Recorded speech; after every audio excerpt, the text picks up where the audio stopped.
What's good, everybody, and welcome to another episode of the What's Good Games podcast, your source for video game news, commentary, analysis, and funny stuff every Friday. I'm Andrea Renee, joined by Miss Brittany Brombacher. Hello. And Miss Christine Steimer. Hello, that was so tiny, Brittany. I know. Oh God, I'm a Muppet. Yeah, man. I was telling you, ladies, before the show started that our power to our casa went out randomly around 3 this morning, and you know when that happens, it's just hard to go back to sleep. So I think I'm dragging a little. My glutes are dragging today. Pick up your bootay and start to walk. I have my Brit concoction of 5-hour energy and some Jack Daniels here, so we'll see how that seems potent. I was like, that seems like a real bad idea for your heart, but okay. Hey, I've lived this long. We'll see. It's true. Well, we want you to keep on living. So just next time, lean more into the Jack Daniels and less into the 5-hour energy, and you'll be okay. Well, see, the thing is, if I just have Jack Daniels, I'm old. Now I'm going to be sleepy. So I need to counter that with some caffeine. It's an endless cycle. It's vicious. I don't know what to do. This is why you have to get on that coffee life, that whiskey in your coffee life. Ew. Oh, yeah, a little Irish coffee. Ew. Ew. What do you mean, ew, Britt? Ew. Coffee has just never done it for me. Coffee doesn't flip my skirt. It doesn't grease my chicken. You know what I'm saying? It's just this. Ew. Oh, God. It's because you haven't put enough sugar in it, let's be honest. I think that's true. I think Steimer loves it when I talk about greased chicken. No, Greased chicken? Please don't. Please never say it again. It would make me really happy if I never heard you say that.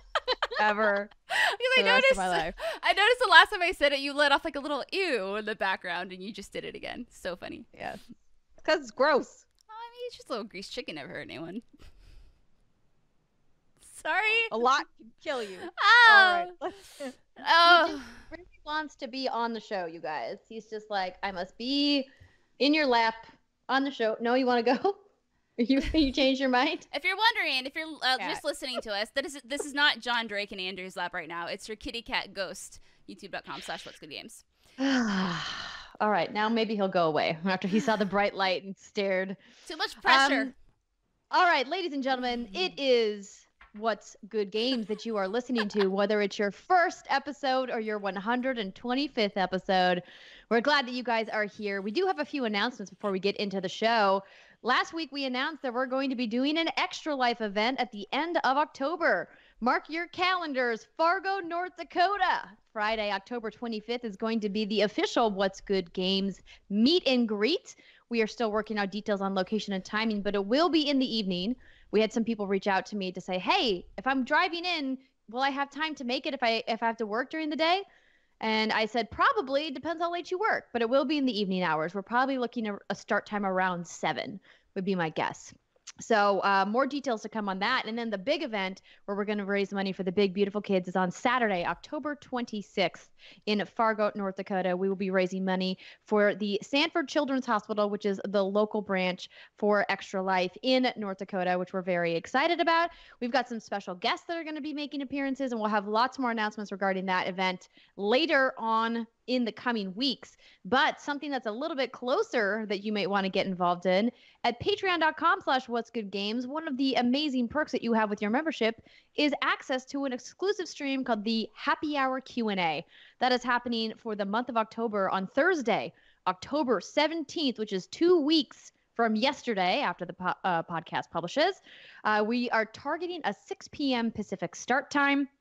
With a little bit of, technical wiggle room. You guys know how we like to roll. And then, of course, after that will be the after-hour stream in true after-hours fashion, going late into the evening, probably looking around an 8 p.m. Pacific start time. And it's going to work out perfectly because it's going to be nice and spooky for us to really get things going in Man of Medan. Ooh. I think we're at a point in the story where people are going to start to die. Yeah, stuff starts picking up. And it gets real spooky. Very excited to watch you both squeal. It's going to be great. I'm looking forward to commentating over it more because I had a lot of fun with that last time. It is definitely, I found that too when Jason and I played it. I also found myself just enjoying watching him play because you're kind of like sitting back, enjoying the film kind of thing. And then you're not the one who gets totally freaked out. Yeah. Yeah. Mm-hmm. Yeah. Mm-hmm. Mm-hmm. Mm-hmm. Mm-hmm. It'll be real good. I have to figure out how to get our save to where we are, or maybe I just have to play through up until where we are on the PS4 and then stop there. Yeah, if you want to Keep that. stream on the PS4, because we are on Steam, right? Steimers. Yeah, we were on. We Yeah, played we it were on Steam. Steimer's computer. Yeah. Yeah. Okay, a problem for another time. The last piece of announcements that we have are about ways that you can support everything we do here at What's Good Games. We talk a lot about supporting us on Patreon and helping keep the lights on, but we understand that not everybody can contribute financially. So another great way that you can support us here at What's Good Games is to leave us reviews on the podcast platform that you listen to our show on, and to help combat some of the terrible reviews that are happening out there. It's been a funny little bit that Britt's put together over these last couple of weeks. And Britt, you've got another one for us today. Well, why? Yes, Andrea, I do. This week's 1-star review comes from 31-year-old male. Nice. Like Very literally, descriptive, I gotta say. that's their username. Very cool. The review is bad.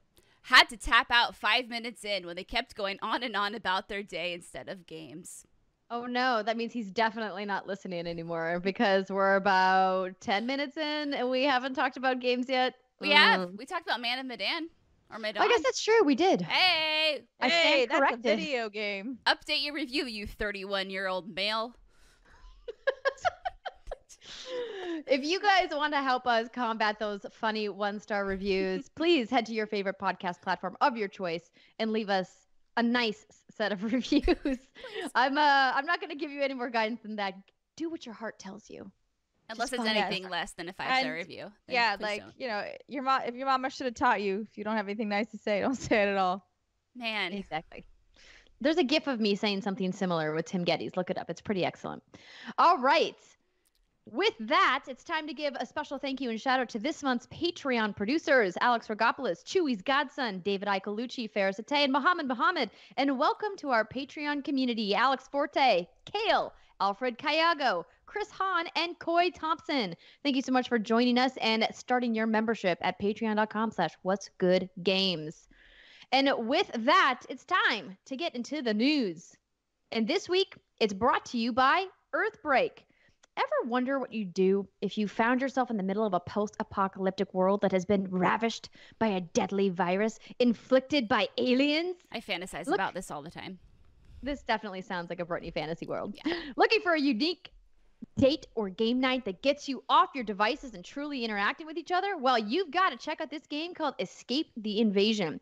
It's all about immersive experiences, and they just announced the launch of their new post-apocalyptic themed subscription box. If you're listening to this podcast, you probably have wondered, would I survive the alien apocalypse? Well, now you can find out. From the makers of Hunted Killer, the popular true crime mystery subscription game, comes Escape the Invasion, the sci-fi game where you are a survivor on a rapidly dying Earth after an alien invasion. So here's the plot. You find refuge in a government bunker. But is it safer than the outside world? Can you trust your fellow survivors? You think you're safe now that you found refuge, but there is a council that creates and controls every aspect of life in the bunker. What will you choose? Freedom or safety? With Escape the Invasion, you will receive a box of clues, physical items, and evidence each month. It's up to you to piece it all together, solve the mystery, and save humanity. Not everything is as it seems in this challenging game where you must decide who to trust. Your decision will determine the fate of the story, the bunker, and maybe even humanity itself. It's been called an escape room delivered to your door where Fallout meets Alien. Escape the Invasion is a great way to get off your phones and connect with friends. Or if you prefer a solo adventure, you can interact with their online community to swap theories and help others out. High quality, handcrafted clues get you lost in this post-apocalyptic world and make you feel like humanity is truly in your hands. So we want to mention, of course, that we have a fantastic deal if you guys are into escape experiences like this. Brittany, I know you and Jason do a lot of these. We do, because, you know, I love video games as much as the next human, but sometimes you want to give your eyeballs a rest and just kind of step away from the screen. And so what I really like about this, I kind of call these little, like, escape boxes, because that's kind of what they feel like, except for you're really not necessarily trying to escape. But what I'm trying to say is you get all these cool little clues. It's kind of like, you know, an escape room where it's like, okay, here's this clue, here's this, how does it fit together? And you have to put your mind together to figure it out. Well, like, I have some of the props here. So you get things like a random, like, ID badge, and you get, like, a handbook. you get an obituary, you get like all these random things, but when you start piecing it together, you start forming this story, and it's really fun. You know, we have notebooks where we're taking down like our own little notes and we're comparing, and it's a good way for Jason and I just to kind of, like I said before, step away from the screen and use our brains in a different way and just spend time together, pour a glass of a whiskey, play some like kind of creepy music in the background. It's really fun, and I would recommend checking these out as a fun, you know, relationship bonding experience. I like that. Yeah. It's a good time. I think it might tear John and I's relationship apart, but I'm down to try. You should. It's definitely like a co-op experience, and in that sense, it's really nice. As long as you can communicate well and not kill each other. Well, if you've got great communication skills or you're just looking to help escape the invasion, head to escapetheinvasion.com/what's good for 20% off your first box. That's escapetheinvasion.com/what's good for 20% off your first box. One more time, escapetheinvasion.com/what's good. Can you survive the alien apocalypse? So this week in the news, there is a lot of talk from Sony and PlayStation. I feel like I had to cut down a few of the stories because it felt like it was just all PlayStation news this week. So let's kick things off with PS4 Cross-Play exiting beta and now a full feature for developers. So this write-up comes from IGN. Sony's Cross-Play function for PlayStation 4 has now completed its beta phase and is a full feature for developers to make use of. Strangely, Sony has made no official announcement about crossplay being promoted to a full feature. The news instead comes from a Wired article, which states that crossplay is now available to any developer that wishes to implement it in their game. Call of Duty Modern Warfare seems likely to be the first new game to support this at launch, with it being set for release later this month. The beta phase of PS4 Crossplay included such games as Fortnite and Rocket League, which helped prove the system's capabilities. Hopefully from now on, we'll see many more multi-platform games support crossplay. Sony Interactive Entertainment CEO Jim Ryan explained to Wired in the same article that Sony has to keep pushing PlayStation and its features in order to survive the next generation. Quote, "The track record of the incumbent platform winning the next time around is not a great one," he said. "So the major thrust of my executive energy is to avoid complacency." Well, that is a good stance to take, Mr. Ryan. Smart move. Exactly. The final line of the article says, crossplay certainly helps show that Sony isn't willing to believe its current dominance will ensure guaranteed success in the upcoming generation. That's smart, because hubris could be their downfall if they think just because they won this gen that they're going to win next gen. Because that's how every other one has got, which is exactly what Jim Ryan said. Don't trip on your own legs out of the gate. I guess it's not surprising that they would make a huge stink out of this, because everyone's like, why would you make a big stink out of this? This is something that a lot of people have used for a while. So, like, good job. You're doing the thing. So I understand why they wouldn't want to be like, look at us, guys. We're doing this revolutionary new thing called crossplay. I mean, it's still sort of weird. I mean, they didn't need to make an announcement on the PlayStation blog, but it's just a little weird that they didn't say anything at all. Yeah. That's true. Remember Jim Ryan's quote about protecting the children back at E3 2017? No. Oh, God. Maybe they didn't say anything because they wanted to sort of soft launch it with their publishing partners and not have like a flood of publishers all rushing to try to turn it on at the same time. I don't know. Everybody flipped the switch. Yeah, I don't know what that would do to the PlayStation Network infrastructure. I don't really know much about how that is supported on the back end. Well, it's a bunch of popsicle sticks. That's what I think. Fair enough. Popsicle sticks. Oh, I want a popsicle. All right. That's all we have to say about that. Crossplay is happening. Woo! PUBG just got it, too. Put your pants on. Get ready. I don't know why you didn't have any pants on, but maybe you're sitting at home and people don't wear pants at home, apparently. That's a thing. I wear pants in my home, but that's just me. I do, too. I do, too. Yeah. You never know when someone, like, there's a lot of windows in my house, and you just never know. I don't know. You never know when you need to get the hell out of Dodge either, so. Well, it's very true. Or when, like, Amazon's going to knock on your door for, like, the 4th time that day. Why didn't they put it all in one box? That's what I asked them to do. Who knows? I don't know. Don't know. Do you feel better? Did you get that out of your system? It's just so much cardboard.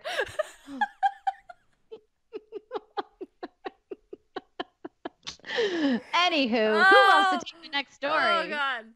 I'm in rare form. I'll do it, because why not? All right, Sony slashes the price of PlayStation Now by half, adds God of War and GTA 5. This comes from, I'm not sure.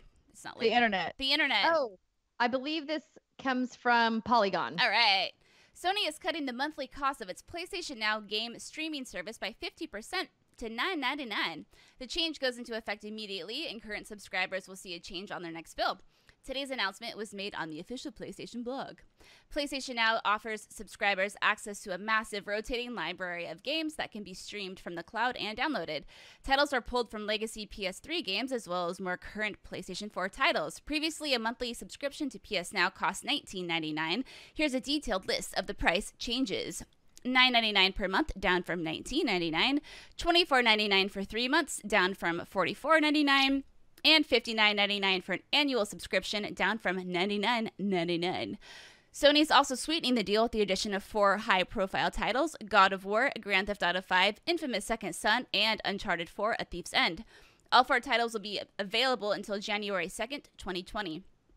In its announcement, Sony stresses that marquee titles such as these will rotate out regularly and only be available for a limited time. The price change is likely a defensive move brought on by the pending public preview test of Project xCloud, Microsoft's own game streaming service. Project xCloud's test arrives nearly 5 full years after the launch of PlayStation Now, but expands its offering well beyond the Xbox One console. Players will be able to launch Gears 5 and Halo 5 Guardians on phones and tablets. Also, Stadia. Ooh. Also, yeah, the streaming game is getting bigger. They definitely needed to knock the price down. It was too high. It's interesting about like them rotating out more marquee titles, but I wonder how. I don't know. Like, I'm not a streaming person. I'm not the person that this would appeal to. But I wonder if that's like considered enough time for them, or if they would like the option to like download it and have it there if you're part of the service at that time, instead of just like being like, well, you missed it, goodbye. Yeah. So like put like a reminder on your calendar. Yeah, it is kind of an odd choice, right? To leave these huge titles in there for only, well, what month are we in? For like 3 months? 3 months. 3 months. And then take them out. I feel like God of War alone is reason enough to subscribe to this. Yeah. Absolutely. I think all of these games, with the exception of GTA, are absolutely manageable in 3 months. But that being said, like, why rotate them out? Right. Leave them in, especially a game like Infamous Second Son. Yeah. Like, that game debuted at the very beginning of the generation, and it was a great game. I loved it, but like, why rotate it out? Leave it in. Yeah. Let people enjoy it. Same with Uncharted 4. It's not like people are clamoring to go buy that game right now. You know, everyone's eyes are focused on Naughty Dog's next project, which is The Last of Us Part 2. Yep. So it's an interesting choice that they are going to be rotating it out. Like, I understand them wanting to rotate in new marquee titles, but I'd say leave them on there. The GTA one is the only one that I would think like, oh, that must be some kind of a licensing deal or a marketing deal that they had to make with Rockstar to keep it in for a specific amount of time, because that game just keeps selling. Yes. Yeah, that's one of those games where, yeah, they definitely had to pay to get that guy in there. Yeah, absolutely. But the other ones Sony owns. Yeah, the other ones, yeah, you should just leave them there. Yeah. Because like you already said, Ryan, earlier, is that, complacency. Not a great thing. Don't get complacent. Yeah, because you think about Xbox, you think about Game Pass and how cool and great of an offering that is. And I feel like, if Sony were to be like, here's day and date first-party titles launching on PlayStation Now or whatever, then it'd be like, oh, goodness, you really are competing. But right now it kind of feels like they're 1 foot in, 1 foot out. But maybe that's the liberty they can take because of how successful they are. But like you just said Steimer, don't get complacent. Figure it out. Also, you have PlayStation Now and PlayStation Plus. Figure that out. Gotta combine that shit. What she said. Figure it out. PlayStation Now Plus. Yeah. PlayStation Plus Ultimate. Whatever the Xbox decided to call theirs. Streaming is the way of the future.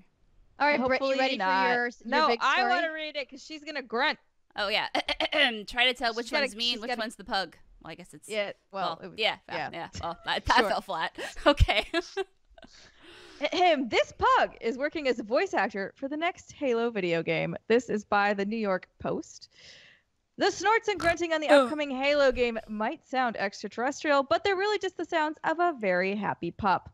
Gyoza the Pug has been working hard at 343 Industries Studio, where voice actors and audio experts are gathering to record the words and sound effects of Halo Infinite, the 6th installment of the first-person shooter video game series. The pint-sized pup, quote, in quotes, best friend. I don't know why that's in quotes. I'm sure he is everyone's best friend, okay? So 343 Industries technical art director is lending his unique talent for weird noises to the soundtrack. Quote, meet our favorite pug, Gyoza, from the post on the Halo Instagram account reads, his grunts, breaths, and excitement are sure to make for some ... interesting sounds in Halo Infinite. Fans of the game took to the comments to discuss where Gyoza's gurgles and snorts would be used in the upcoming game, suggesting various alien species known to populate the series. Most, however, were preoccupied with the bug's cute factor. So Santino Lala on our Facebook group page, which is facebook.com/group/what's good games, posted this, and I was like, oh my god, this is just a good feel good, happy story to break up all the PlayStation news this week. So hey, shout out to Gyoza the Pug. I mean, this pug is really cute. Can you hear this when I play it? No. No? Okay. I thought maybe the sound would go through Skype, but it's not. But this pug is adorable. If you guys have ever heard like a smashed face breed, like a pug or a Frenchie or a bulldog, labored breathing from a flat-faced animal. Can someone give me an example? It's adorable.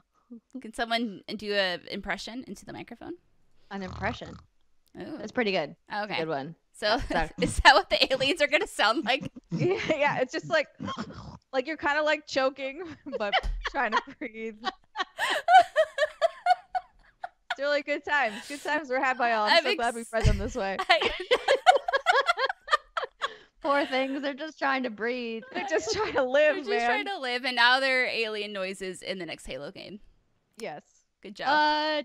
Words. All right. Let's go on to some more Sony news, shall we? Woo! The Uncharted two sort of bad ones back to back. I know. Well, I mean, sort of. Well, this one isn't bad. It doesn't bode well. Yeah, exactly. But go ahead, the Andrea. Uncharted movie has a new director again. So this write-up comes from Eurogamer. Sony's beleaguered Uncharted movie, which has so far managed to lose 5 directors over the course of its interminable gestation. It has a new man at the helm, Bumblebee and Kubo, and the 2 strings director, Travis Knight.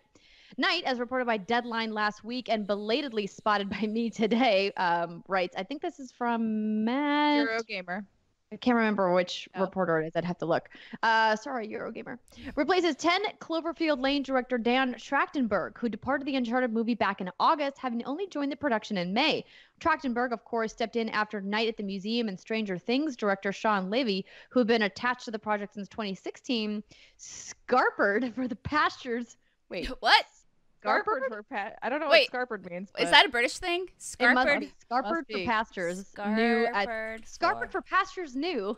Pastures. Is that like he left for new pastures? Yeah, but it's just at the end of last year. According to Deadline, production on the Uncharted movie will begin early next year, which is a considerable step forward for a project that's done a cracking job at stalling repeatedly since its announcement in 2009. The latest iteration of the movie features a script by Art Markham, Matt Holloway, and Rafe Judkins, and will follow the adventures of a young Nathan Drake, with Spider-Man's Tom Holland set to star in the lead role.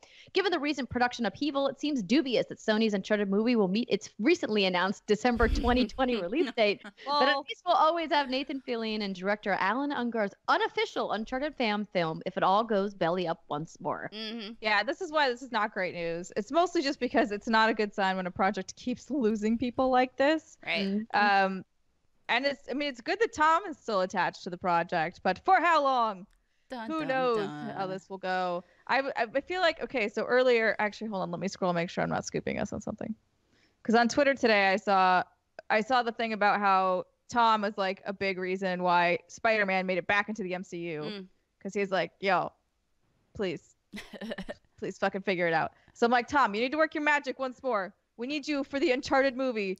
We need you to keep a director attached to this project. Please, for the love of God, make it happen. I feel bad for him, though, because he's put in this position where he's in this incredibly successful franchise with one of the most popular characters across the globe. And now he's being put into potentially a real snafu of a situation because look at what's happened to almost every other video game movie ever made, with really the exception of Detective Pikachu. Yeah. Yeah, you know, the good news is that besides, I mean, what those who aren't in the video game industry probably aren't following this at all. So even if you wanted to quietly like sneak out, no one would probably even know it existed. Yeah. Wipe your hands clean. We won't mind. I'm just. But I was. You want to see? Brittany, no, I was gonna say you. I think you were gonna say that you want to see how this would play out. I do. Yeah. I really think Tom Holland is great. No, I think he's really cut his teeth in the MCU. And when he was originally attached to this project, I think some, hardcore fans of his were like super excited, but a lot of people were like, oh, I don't know. He seems a little unproven. But now I think everyone's a Tom Holland fan. He just seems like a cool kid. Yeah. He is a cool kid. Cool kid. And I'm sure I don't actually know that, but would do a phenomenal job. But it's just the matter of, I guess, is everything else falling apart? Yeah, because you can have a good star and have bad directing and bad writing and bad everything else. And, the actor can only do so much with all of that. Well, yep. So let's hope that Tom is given a chance to shine here, because he could do a really good job. Yeah, with any video game movie, I mean, I'm down to go see him. My hopes for them are never that high anyway, so I generally have a good time with them. So, hey, we're not expecting. I liked Tomb Raider. I did too. It was entertaining. Too. Yeah, I thought it was good. Mm-hmm. I liked Tomb Raider. I liked Detective Pikachu. Mm-hmm. We're on an okay streak. That's true. I know it wasn't a video game movie and since tied to it, but Jumanji was also a great movie. That was great. Mm-hmm. So it's not impossible. It can be done. It can. It can. Speaking of people moving on from projects, PlayStation Worldwide Studios boss Shawn Layden is departing. This write-up comes from Polygon, or I should say he departed. Ooh. PlayStation Worldwide Studios head Shawn Layden is departing according to a company tweet. The tweet reads, "It is with great emotion that we announce that Worldwide Studios chairman Shawn Layden will be departing SIE. His visionary leadership will be greatly missed. We wish him success in future endeavors and are deeply grateful for his years of service. Thanks for everything, Shawn." So we'll get to the tone of that tweet in just a second. Yeah. A little bit about Shawn, if you guys are not familiar. A graduate of Notre Dame, Layden, 58, has been with Sony for more than 3 decades. Beginning in public relations in 1987, he worked as an assistant to Sony founder Akio Morita. Then he worked as a Tokyo-based producer, subsequently rising through the ranks to hold senior positions such as Chief Operating Officer and then President of PlayStation in the United States. He has become a regular fixture at public-facing events such as E3 and the Game Awards, especially as Sony ramps up towards the launch of PlayStation 5. Layden began his tenure as head of Worldwide Studios in 2016. His most recent achievement was the purchase of developer Insomniac, which was brought into the company's first-party studio system. Neither Layden's Twitter account nor his LinkedIn page makes any mention of his departure. A spokesperson for Sony told Polygon that there is no other information at this moment apart from the original tweet. Oh boy. So we've seen That's a little weird. We've seen enough departures to know that this something ain't right here. The fact that Shawn hasn't said anything, the fact that the statement just seems so said through gritted teeth.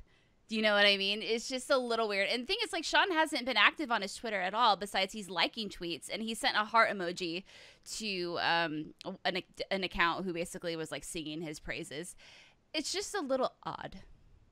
It's very odd, because we've seen other high-profile people leave before, and generally, the way that it works is that they announce they're leaving, or there's an official press release, particularly for an executive at Shawn's level. Mm-hmm. They generally do a full story and they blast it out to everybody. Just doing a tweet feels really puzzling, especially given his long history with Sony as a company.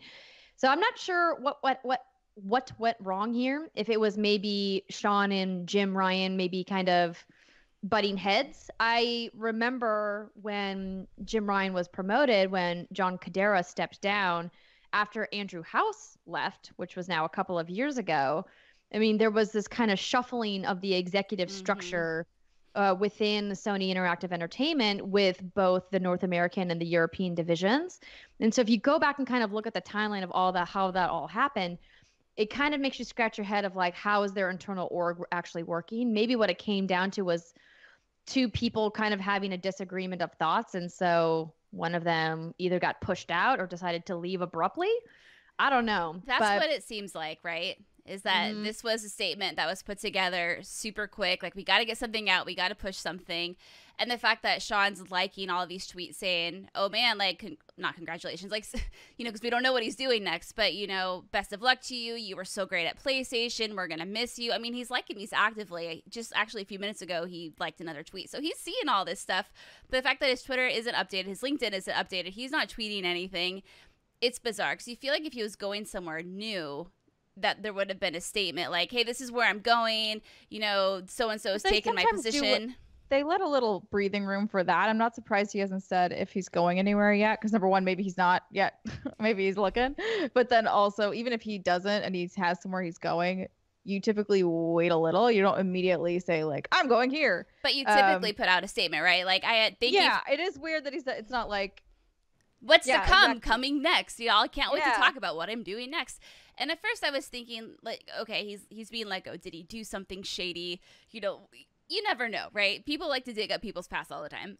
But the way this statement is worded, you know, it sounds more like they're trying to make this as peaceful as possible. And I feel like if Shawn did do something that was like, oh my God, you have to leave now, it would have been a lot less, you know, fake happy, fake nice. So who knows? Yeah, I don't think anything like shady from him. I don't get that vibe from this, but I think it is more internal politics that got him out more than anything else. I don't know in which way, obviously, because I don't work there and haven't worked there for a very long time. But he was always very nice. I did work with him for a very brief period of time. Nice man. Yeah. So I do wish him the best, and I did think he was really smart and knew what he was doing. So. Going back to what Andrew was saying earlier about, you know, because that's like, it's all rumor, but that's the heavy rumor, is that there was a power struggle between Jim Ryan and Shawn Layden. GameDaily.biz got a quote from someone who, of course, wanted to remain anonymous. And they said, quote, this is kind of talking about the console and kind of the state of organization currently in Sony. They said, quote, this is the least amount of clarity we've ever had on a new console this close to transition. I believe that the global restructuring is exponentially exasperating the already difficult process of transitioning to a new generation. And now we're getting nervous. Read very nervous. Cue dramatic music. Dun, dun, dun. Yeah. Interesting. I think that Sony absolutely needs to get their shit together. Because here's the thing. They crushed it this generation, and they can only ride that for so long before somebody like xCloud or Stadia comes in and eats their lunch, you know? So I think that Xbox has been very clear about the direction that they are going and what their plans are for the future. And Xbox is their number one competitor globally, at least from a hardware perspective. So when it comes to like the digital future that games seems to be ever marching towards, you know, we really don't know much about Sony's plans for their digital streaming for PlayStation 5 because they haven't talked about it. They've talked a lot about how fast it loads and the SSD that's going to be inside and the infrastructure and how cool and powerful it's going to be. But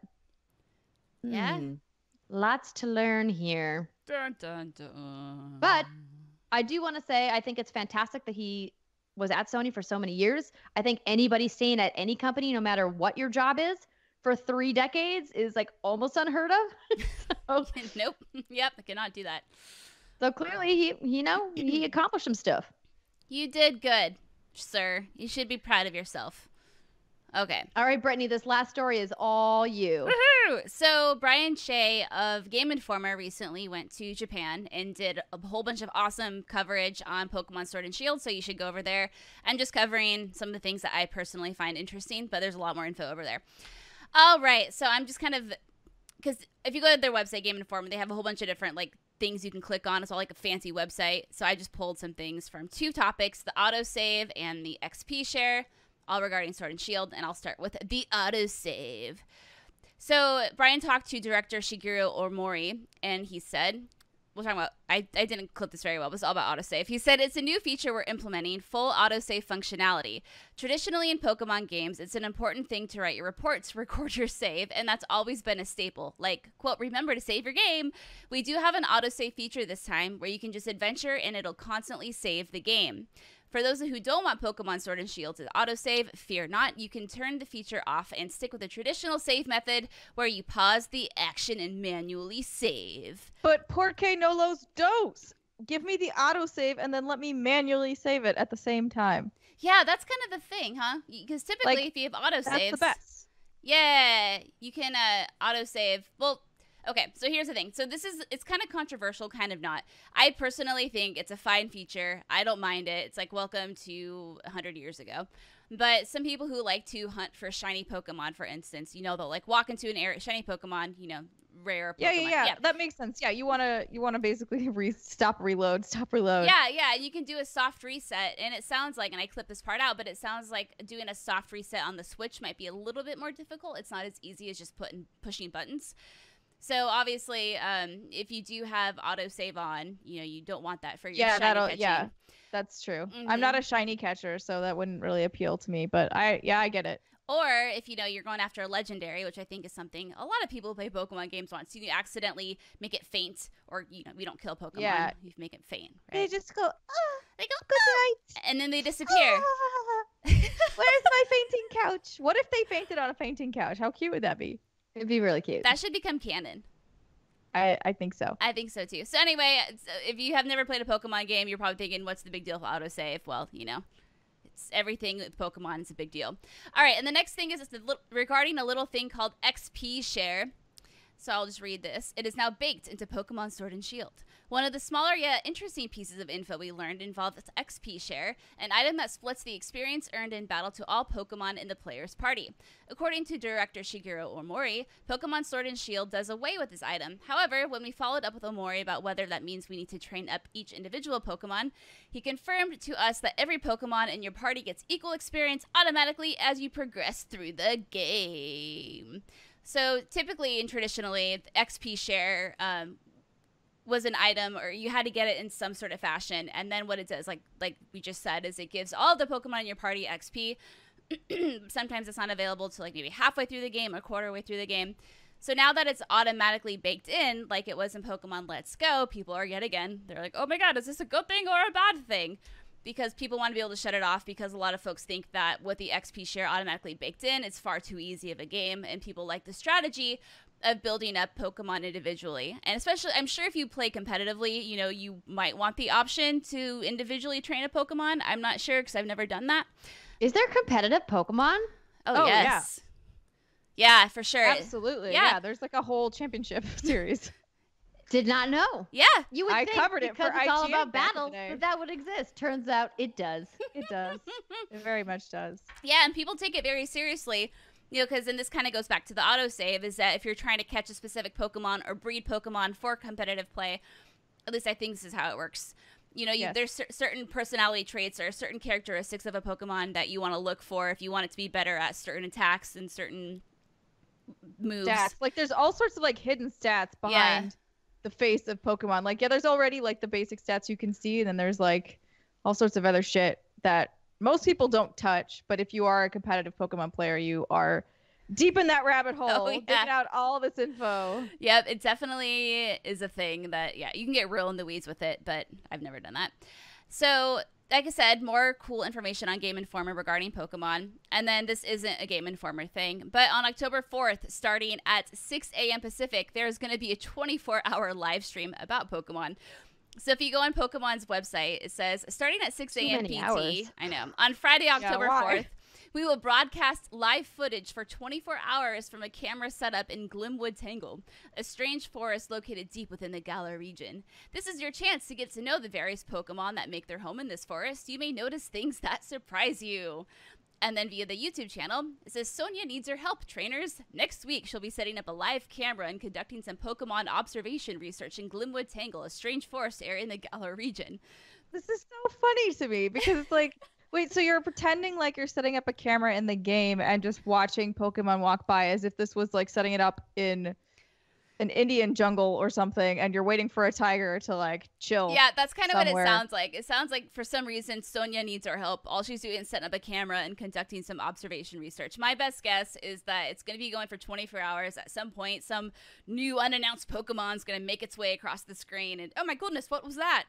And then Yeah, I guess what I'm curious about is I'm like, did you guys make a 24-hour video to run, or like is this randomly generated? How is this working? I'm really curious. I would be curious too, also to know how they're doing this. Maybe it's gonna be like when Twitch played Pokemon. Do you guys remember that? And how huge that was? Set up like a completely different way though. Twitch plays is like, it's much different than like we are setting up a camera in a game that's not announced.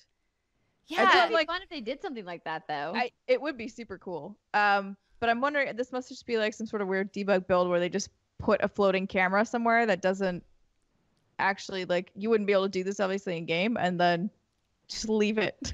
But then and like I guess they could also have debug commands where if like something isn't happening, what they're just like, okay, go, cue the whatever. I wonder if they just have a stagnant screen of the forest, and every now and again they're gonna implement like new scenes so it looks like it's seamless. I don't know. You could also do that. Yeah, that's why I'm curious as to whether or not they literally have a video that's like nothing for a really long time, and then they cut away, or if it is like in a debug version of the game. Yeah. It's cute. It's very Pokemon-y. I'm just, someone out there is gonna stay awake for this whole damn thing and watch this whole thing, and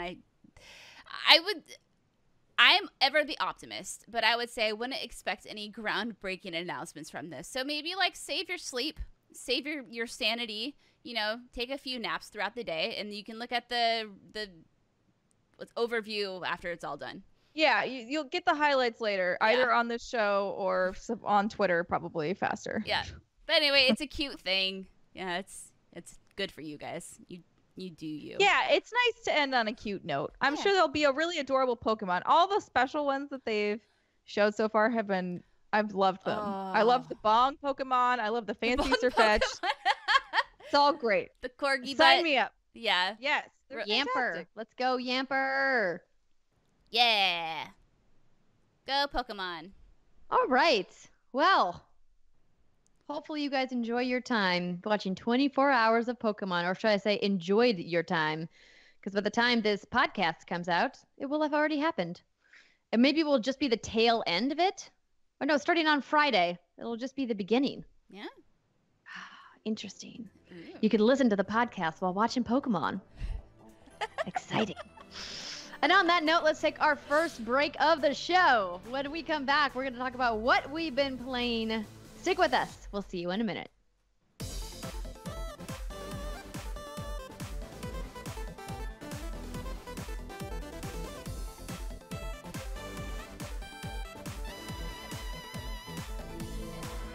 Welcome back, everybody. It's segment 2 of the What's Good Games podcast. And this is where we talk about what we've been playing and give you our hands-on impressions from any preview events that we may have gone to.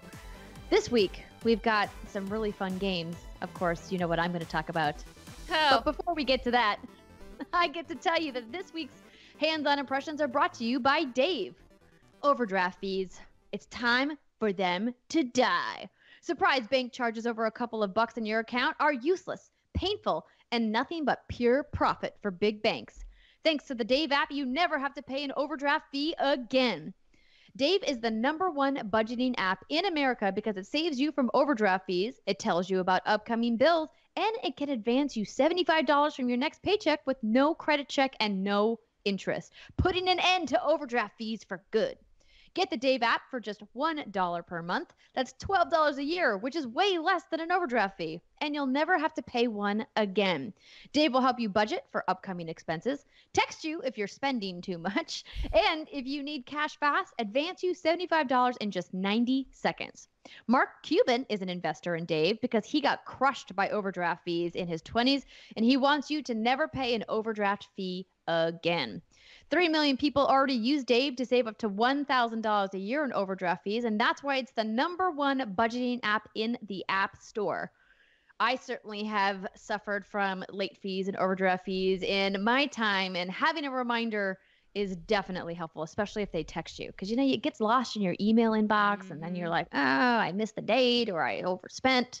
Dave can help you. Go to dave.com/goodgames. That's DAVE.com/goodgames, because it really helps the show out, you guys, if you let Dave know that you heard about them here on What's Good Games. And then you can download Dave and never have to pay another overdraft fee ever again. It's immediate savings. Go now to dave.com/goodgames. Spells just like it sounds, DAVE.com/goodgames. Overdraft fees? More like no overdraft fees. You liked my dad joke, just admit it. It was a Dave joke. I giggled. Ha. Exactly. All right. Now let's talk about some games. So do you guys want me to talk about Destiny now or Destiny later? Go on with your bad self, baby girl. Okay, so go ahead. So okay, you said so. I wore my Iron Banner shirt from Insert Coin Tees just for today because I'm very excited that Shadowkeep is out, and thanks to Insert Coin for hooking me up with this. I love this shirt. I have been having a blast with Shadowkeep, so I knew that I was going to enjoy this because Destiny just keeps getting better with each iteration. And I had the incredible pleasure of having a deep dive conversation with Luke Smith on We Have Cool Friends with Greg Miller, our friends, of course, over at Kinda Funny. If you guys missed that interview, you can see it at youtube.com/kindafunny or wherever you listen to podcast services.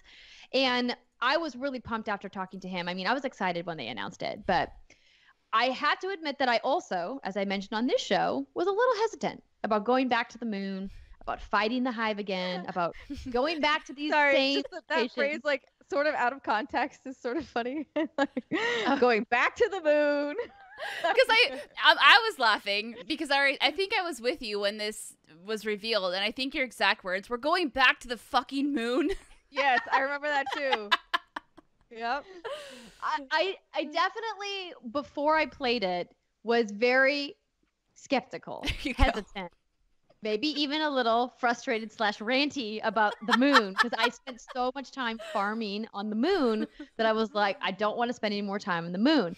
But now that I've been back on the moon, I'm kind of in this nostalgic sweet spot with rose-colored glasses on in a way that I was not anticipating. And the performance improvements that Bungie made with this update have been blowing my mind.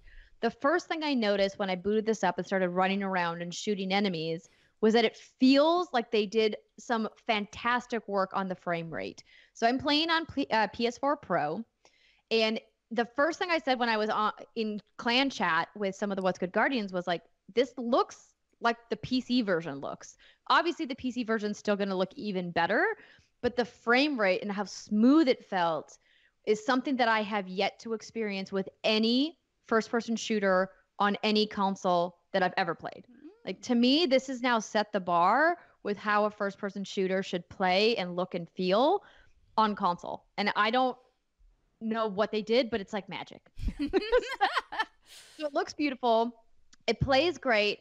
And they really made Shadowkeep a love letter to Destiny 1 in a number of ways that I can't even fully express. It was really fun for me to get to play pretty much all of this content with the What's Good Guardians. Shout out to Runjaman13 and to Susu Dip for rolling with me through the entire campaign. We had a really fun time playing together.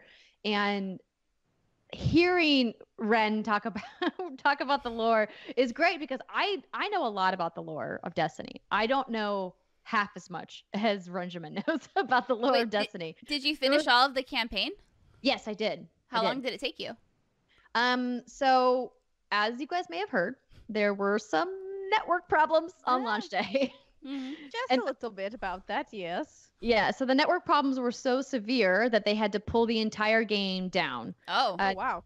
They pulled D1 and D2 offline, and it was offline for probably 3 hours, roughly. Maybe 4 hours, depending on, which region you're playing in and how early you were able to get in and what your place was in the queue to get back on once they turned the servers live again. And that was to me, that's a pretty catastrophic thing that happened to them tech-wise. but I believe the number that I saw was that they had 15 million concurrents playing on launch day. I saw that same number. That's insane. That's a bonkers number. I could not believe that the amount of traffic that this game was getting. So I am super excited for Bungie. I hope it brought a bunch of new people into the fold. Clearly it did. So, yeah. I know that there was some hardcore Destiny players that were like, maybe you shouldn't have also launched New Light the same day you were launching Shadowkeep. Maybe you should have put them on different days.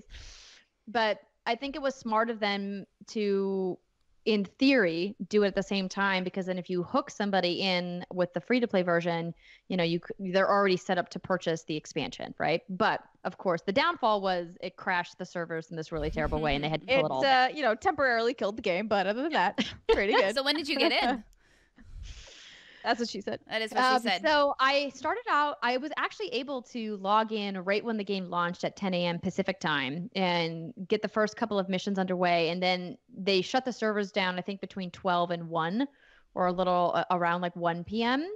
And then I got back online around 4:30-ish, I believe, 4:35. And then I played until the wee hours of the morning. And then I finished the campaign today before we started recording the show, and I did the Nightfall, which was really exciting. The new Nightfall system is something that I'm pumped about, because I always felt that the Nightfalls were really unapproachable to casual players. Not that I consider myself a super casual player, but I'm not a daily Destiny player. I can't be. Like, I have a lot of other responsibilities and a lot of other games that I have to give my time to. And so I always felt like unless I had the right fire team, or it was the right, loadout for the modifiers for that week, or it was the right strike, that it was just too much time until you get to your light level high enough. And then of course you kind of, can do it with your eyes closed, so to speak. But I digress. I think the amount of content that they have shown so far in the 7 to 8 hours of Destiny 2 Shadowkeep that I've played is fantastic. The odes to key characters and key moments from vanilla Destiny and beyond is such a testament to their community, and such a, I think, like I said, a love letter to people who have been with Destiny since the beginning, but they didn't make it unapproachable for new players. And I think that's really interesting.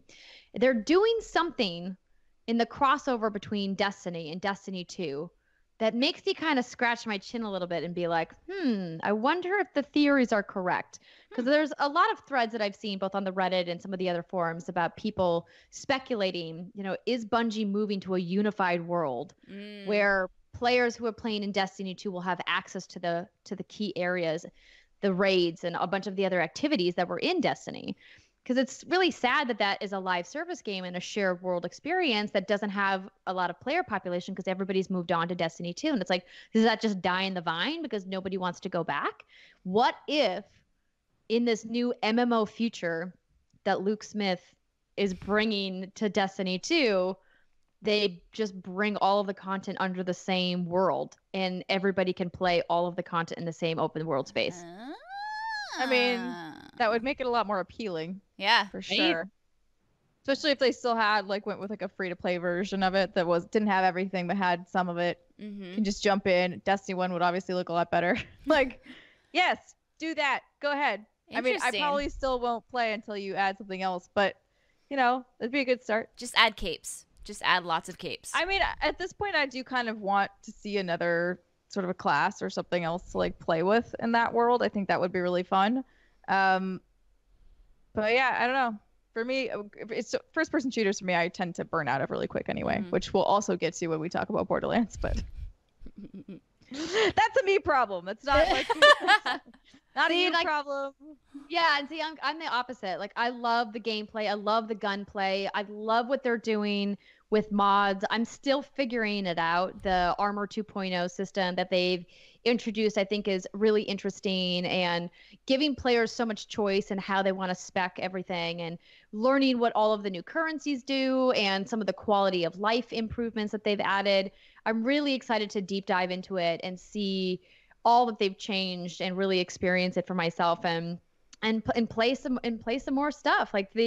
the stuff that they're doing with the nightmares and like the creepiness of it all and the darkness and all the story elements they're bringing in are opening a lot of doors that could be really fun to go down. And I don't want to say too much about the story because there's some really deep, cool lore stuff that I think people who are big fans of Destiny and Destiny's lore want to experience for themselves. So I'm going to leave a lot of it unsaid, but know that the gameplay feels great. It's looked better and played better than it literally ever has in all of its history. I'm excited for this new era of Destiny 2, Shadowkeep under Bungie exclusively. You know, launch day woes aside, it's one of the best functioning multiplayer games I've ever played. I think it's right up there probably in the top 3, if not the top 2 multiplayer games for functionality. And I say that as somebody who experienced a ton of bugs playing Gears 5, which we'll talk about later. But I love it. I absolutely love it. If you've been hesitating about getting back in, if you've been waiting to hear what people have to say, if you care at all about my thoughts and opinions about Destiny, now is the time. Jump back in. It makes me happy that you're on good terms with Destiny, because I remember for a while it was like you talked about it almost every week, because I think there's a lot of updates coming, and so something to talk about. And it was either like you're up here with it or you're down here. You're up here or you're down here. It's a very tumultuous relationship that you have. And I'm happy that you guys are on good terms, that you're happy together, that you're vibing. It's a good moment in this relationship, which is always nice to see. Yeah, as friends, Steimer and I have seen you guys through the lowest of lows, and now it looks like you're in your highest of highs. Like when, like your friend breaks up with their boyfriend and then gets back together with them, and they're like really happy, and you're like, well, I'm really happy for you too. Hey, I've never broken up with Destiny. We've just taken. You were pretty close. We just took a little time, but we didn't actually like call it quits. We just, decided to see other people for a while. We were on a break. And oh my gosh, the finishers, the new finisher animations are so cool. I had to use every ounce of restraint that I have to not spend like $50 in silver to buy all the finishers from the store. So the new finisher move, for people who aren't aware, is essentially like when an enemy has like a little tiny sliver of health left, you hit R3 on the controller or whatever button on the keyboard, and it does this really fancy animation for like a final blow strike, and you can get all of these different customizable animations for your final strike, and they're so much fun to execute. Oh, so excited. Yay. I'm happy for you. Thanks. Don't worry, I'll be talking more about Destiny in the weeks to come. Great. All right. Looks like I'm never going to play any more of Borderlands 3 because you won't be playing with me, and I will not play this game by myself. I have to finish Borderlands. I absolutely do. If nothing else, because I love Borderlands, but also for Game of the Year considerations, I must finish Borderlands 3. But I love Borderlands. I'm absolutely going back. It was just unlucky timing that Borderlands launched while I was moving, and then I didn't get to start it until almost 2 weeks late, and now Destiny is here. Well. Mm-hmm. So have you been playing, Steimer? I only played, I think I'm like level 8 or 9. I think maybe 8, because I was trying to catch up to you, Andrea, and like be at a relatively similar spot. But honestly, like so far, to me, it's just like capital F fine. I think there's nothing wrong with it. I think I'm not super into it, and I wouldn't play this game by myself. I think I will have a lot of fun with you and like I think for me, Borderlands is always, for context, or if you're listening to this, I have always been this way about Borderlands. I've always enjoyed it. But I cannot play these games alone. If I play them alone, I won't play them. Because I just don't find them interesting enough for a solo play. That's just a personal opinion. No, I'm with you. But then I find them really, really fun when I have a good group going and you're just running around shooting shit, having crazy guns. Like that is super appealing to me. But just on my own, not so much. Not so much. I was also irritated because at one of the first things you do where you meet the twins, or what, they're not twins. But, yeah, the Calypso twins. Oh, they are twins. Okay, yes. So I was like, are they twins? they're definitely not. But like, they're fraternal twins, I think. Yeah. they basically like you went through this mission, you did the thing, and then at the end of the mission, it basically you could pick up another side mission that is almost the exact same mission you ran through, but in quote unquote VR. And I was like, Oh. I don't know. I don't know that I don't want to run through the exact same area I just did, but with a blue filter on it. That to me was a little like, this feels like filler, and I don't like it. Your filler radar went off. I was like, my filler radar went off, and I was like, this is the very beginning of the game. God damn it! Like, no, I don't want to feel like that. But like the game does look good. It definitely has a lot of texture pop in. It has like a lot of. It hasn't hitched that much. There's a little bit of frame rate drop sometimes, but for the most part, it runs fine. I'm playing on PS4 Pro. And I'm just really waiting for someone to play with me. I'll play with you, Steimer. I've gone FLAC, so FLAC actually helps because you at least get a pet, right? And I don't feel quite as alone when I have a broodless with me, and so that has helped. And I also really do enjoy FLAC's personality. All of those lines are very me, and I relate to them very well. So. I'm getting enjoyment out of FLAC personally. I don't really love that Vaughn is already here. I think also the fact that Vaughn is in the beginning of the game is pissing me off, and I just want him to go away. He does. He comes and goes very quickly, and I'm with you. Not only is he a super annoying character, I'm like, why? After everything with this character, like, why is this the first dude that we see? But once you're past that, he's long gone. So hopefully you can just bear through that opening section with him, and then you probably won't see him again. Good, because I would like to not. Yeah, I was like, really? He's the first fucking one? I was like, come on. Nobody wants this chuckle fuck around. Get him out of here. He wasn't even that important before. Exactly. So funny. No, Steimer, I'm with you. I enjoy Borderlands, like I've talked about. You know, I think the sense of humor is like right up my alley. I think it's fun to play. I think the little witty one-liners always get me, but for some reason it's just like a game that I wouldn't play by myself. And I don't know if it's because it's a shooter, because like you, like really long first-person shooters like this can kind of like turn me off a little bit. And if it's an RPG or something that's a little different. But yeah, like I haven't picked this up in probably a week or so, mostly because I've been obsessed with Link's Awakening. But yeah, I was thinking about that today. I'm like, why haven't I gone back to Borderlands 3? Because every night Jason's like, hey, let's play Borderlands. And I'm like, but Link's Awakening. But now that I finished it, maybe I'll go back to it. Maybe you'll feel like it. Yeah. Well, if you and Jason want to play, well, we're on I'll Xbox. be the third. Oh, shit. Yeah. Well, rip. You know, hey, we just read a story earlier about how crossplay can now come to everything. Yeah. So. No, but it's like, it's a weird thing because when I'm playing it, I have a really great time. But I think, I can't play by myself.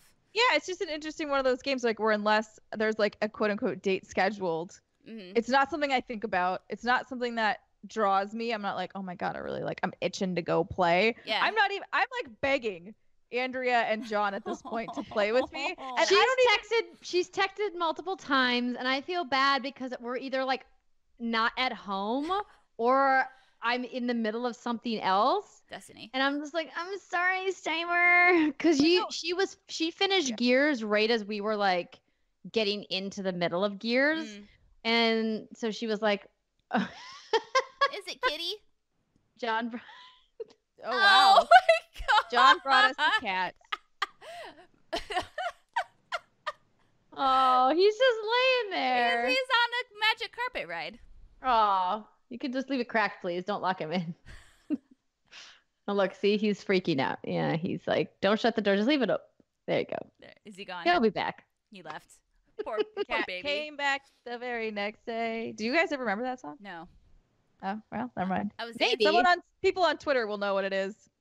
That's usually Come how to it me, goes. my minions. Steimer will sing a song. Andrew and I are like, what the fuck? And then people in comments are like, oh my God, Steimer, you're my spirit animal. And I'm like, yeah, because we all know the weird shit from when we were kids. But anyways, yes, I've been begging Andrea and John to play, and I don't even. And the funnier part to me is that I'm not even that eager to play this game. I am just like, I know that I need to play it for work, and I would like to get it done. Oh no! Maybe Steimer, this is one of those games that you just pass. Just pass on it. I mean, I'm gonna definitely, because I've played Borderlands with Andrea and John before, obviously older ones, and we have a great time. So like, I know that will be fun when we finally get there, but it's just kind of waiting for that point. You should play Goose Game, Untitled Goose Game. I downloaded it on my Switch. It's there. I've been not playing it, obviously. I tweeted about that today. And for really no reason. I just have gotten home from work the past 2 days and have just wanted to like sit and veg and not think about anything. That's fair. But now I just started it before the show, so I'm hoping that'll like get me going. Yeah. Did you talk about Catherine at all on the show previously? Did I miss it? I've talked about it before previously, but I stopped. I hadn't finished it, and I just finished that one also over the weekend, and that was mostly because of the world's greatest feature that has ever existed, known as autoplay. Because without autoplay, I can guarantee you, even on easy, I would never have been able to finish Catherine, because holy shit, the ending levels of that game are batshit crazy. And I was just like, oh my god, this is the easy version of this. And I probably wouldn't really... Actually, the easy looked okay. Still would have been stressful, probably manageable. One level up, hell no. And like anything higher than that, absolutely there's no way that would ever get done. But I was really curious about the story. I'd already obviously kind of known because I've been around on the internet since that game has come out, but it was fun to see it actually play out. I thought a little bit of it was weird, only in the sense that, as I'd mentioned before on the show, but if you don't remember, part of what they've added in Catherine Full Body is a new character, but the way that arc plays out is super odd, quite frankly, and a little off-putting, and then just abruptly is like, it doesn't really go anywhere. And so I was a little confused as to why that was even involved. But overall, I thought it was an interesting game. It's sort of like looking at like are they called time capsules? Yeah. Time capsule. It's like it's a weird time capsule of a game if you want to see what life was like back then. Because it's just like a lot of it, and people have tweeted about this or written articles. I think I've seen a few around of some of the problematic things that the game kind of brings up, or themes and stereotypes. But obviously, if you're looking at it from strictly kind of a fun game point of view, the puzzles are going to kick your ass 100%. If you like puzzles and you want a challenge, this game will give it to you. Absolutely. And then also the nice part too is that if you're like, I just kind of wanted to see what the story was about and experience it, autoplay is your best friend. Turn it on and do not feel bad, because toward the end I was like, I can't. I'm so tired. I just want to like play through the other stuff, and I did. And it was good. I mean, I'm glad that I finally finished it, because that goal has been years in the making. You did it, Steimer. Sort of. Nice job. The game really did it for me, but that's fine. But you pushed the button. It did push the button, and I made the choices, and I got what I think is quote unquote good ending. So, yay me! You did I'm it. not a total shitbag. No, look at you, shitbag. Look at you. What? Yeah, what the fuck, girl? No, you finished Gears 5. You finished Catherine. You're working on Goose Game. You're Trying to make Borderlands 3 happen. Yeah. You're a hardcore gamer. Am I? Oh my god. Oh my god. Yes. What have I been doing? Okay, so I finished Link's Awakening, which I have nothing really new to add to that, but it's a beautiful, gorgeous little gem. And if you have not experienced Link's Awakening, this is a really good way to do it. It's really cool to experience a game, from the 90s for the first time, because, classics. They just don't make the classics like they used to anymore. I've been playing more Deadly Premonition. I'm a little over half. I think there's 26 chapters, and I'm on chapter 19. So I'm getting there. I'm getting there. This game just gets weirder and weirder, and I love it more and more. And I'm so excited there's a sequel coming out. This game pisses me off sometimes, but I love it so much that I accept it for what it is and all of its flaws. And it's just bizarre as hell. And it's so weird because you can do missions early on in the game where you get infinite ammo for your weapons. Like I have an infinite shotgun, I have infinite submachine gun, infinite magnum, and it's like, all right. Because the combat in this game really isn't an integral part of the story. I feel like it's just kind of there. They're like these weird possessed like dead bodies that like try to kill you, and they all like groan and it's great. Anyway, so they're zombies, basically? Kind of. My understanding is that they're just spirits that have inhabited dead bodies, and they're all, like, gray. They're possessed zombies. Possessed dead bodies. But I think these bodies have been dead for a while. Like, they've been 6 feet under for a while. They don't look great. So they're super rotten. They're not. They're, smell real good. no, I mean they're not like the flesh isn't coming off. You see, Steimer. It's just more of like a, I don't know. It's just a weird thing. They're all dead. They all groan, make weird noises, and it's totally my thing, and I love it. Anyway, I'm loving this game. But the latest and greatest is I purchased an Oculus Quest after we talked about it. Was that last week? Mm-hmm. I think It was last week. Yeah. I started thinking about it, and I really like the idea of the link cable coming in where you can turn it essentially into a Rift, coming in November. And I thought, hey, I really like VR. I've always liked VR, but it's just there's too many cables, and I'm a person of convenience, and it just hasn't been convenient. So I just kind of like shoved everything into a corner. But with the Quest, I was like, I can do this. So I got the Quest. I got it in yesterday, and I played a little bit of Beat Saber, and boy, oh boy, that game's intense and fun. Dude, I love Beat Saber. Yeah, It's super fun. It is super fun, and I see how people lose weight playing that shit, because, oh man, you really can get into it. Yes. That was really fun. I wish, because I saw a YouTube video, and I understand the licensing issues with all this, of someone playing Beat Saber to a Zelda dubstep remix thingy. Oh my god, it looks so cool. It looked so amazing, but I did play a lot of KDA. But anyway, I guess it's not super easy and probably illegal to like play those games. I don't know how it works. I'm not smart enough to figure out how to get those games onto my Quest, but I wish I could. I think that those, like, if you're importing your own songs, it's only on the Rift version, I believe, because I think there's a different licensing agreement for the songs that are available on the Quest version versus the other one. I need to double check, but I think it's similar to how like certain games have people build mods that are like unofficial. Yeah. And probably not legal or licensed in any way. Like, Thomas the Tank Engine and Skyrim. Yeah. The world's greatest mod. It is the best. So I played that for a bit, and then I started playing Journey of the Gods, which is Turtle Rock's game. And I played this actually at GDC last year, or was it this year? I think it was this year. Yeah, at the Oculus event. And I haven't gotten past the as far as I got during that demo at GDC. But it's such a cool little game because it gave me that moment. So this is a game where and this is the other thing. When I'm playing VR, it's hard for me to focus on the story. I think because I'm so like entranced by everything that's going on around me, so I don't really even know what I'm doing other than the fact that I have a crossbow, a sword, and a shield, and I can turn into like a god lady and pull up trees and shrink them back down and then like punch big crystals and make them give me stones and stuff, and it's great. Anywho, what's really interesting about this game is that it gives you a sense of scale in a really cool way that I think you can only experience in VR. And, you know, all of us playing games for so long, we all know those moments in adventure games. Like, think of God of War, for example, like the serpent, right? And you're just, like, seeing this thing, and that's impressive enough. But actually being in VR and having a huge enemy towering over you and you having to look up at it, it's just a really, really cool feeling. So I got to do that fight again.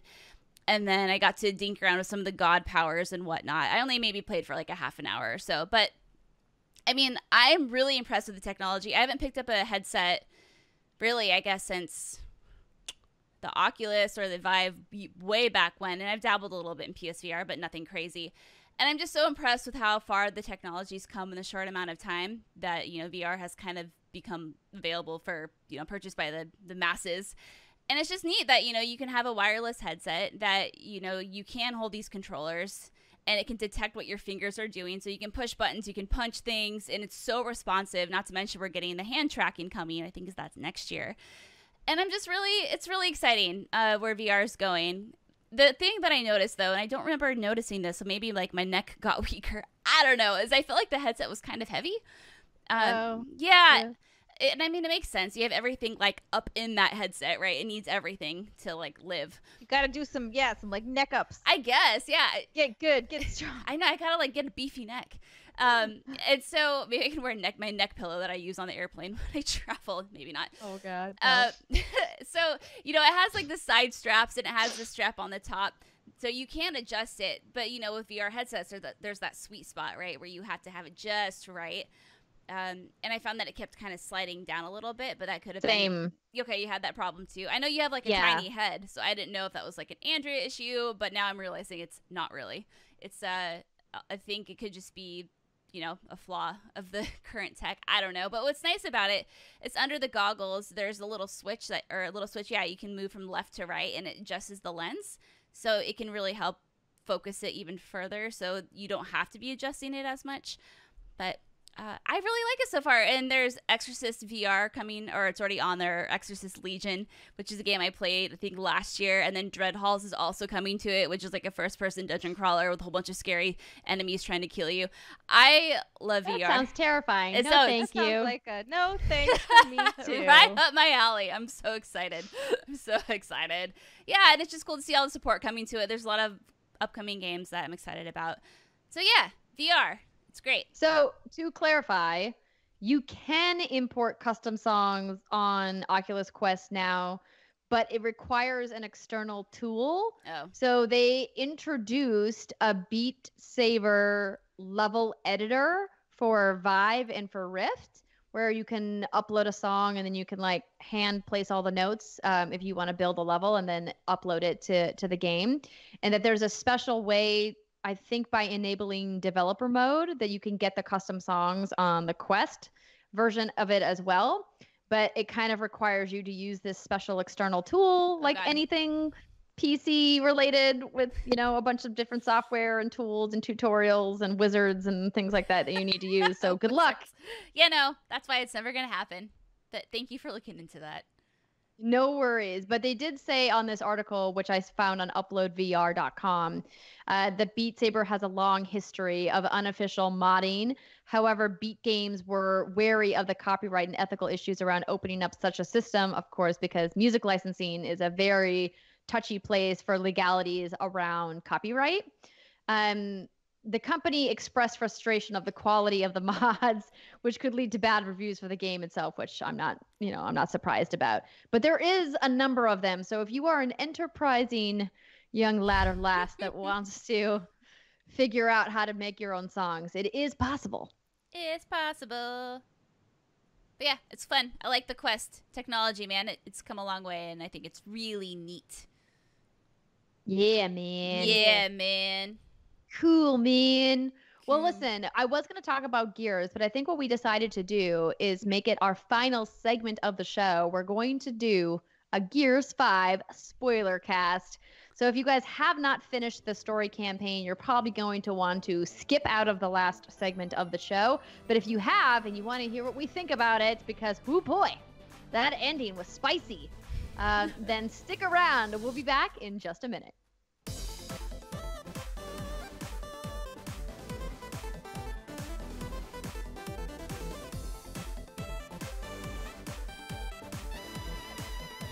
Welcome back, everybody. It's the final segment of the What's Good Games podcast. This is where we have a feature of the show, and this week we are talking about Gears 5. That's right, it's going to be a spoiler cast.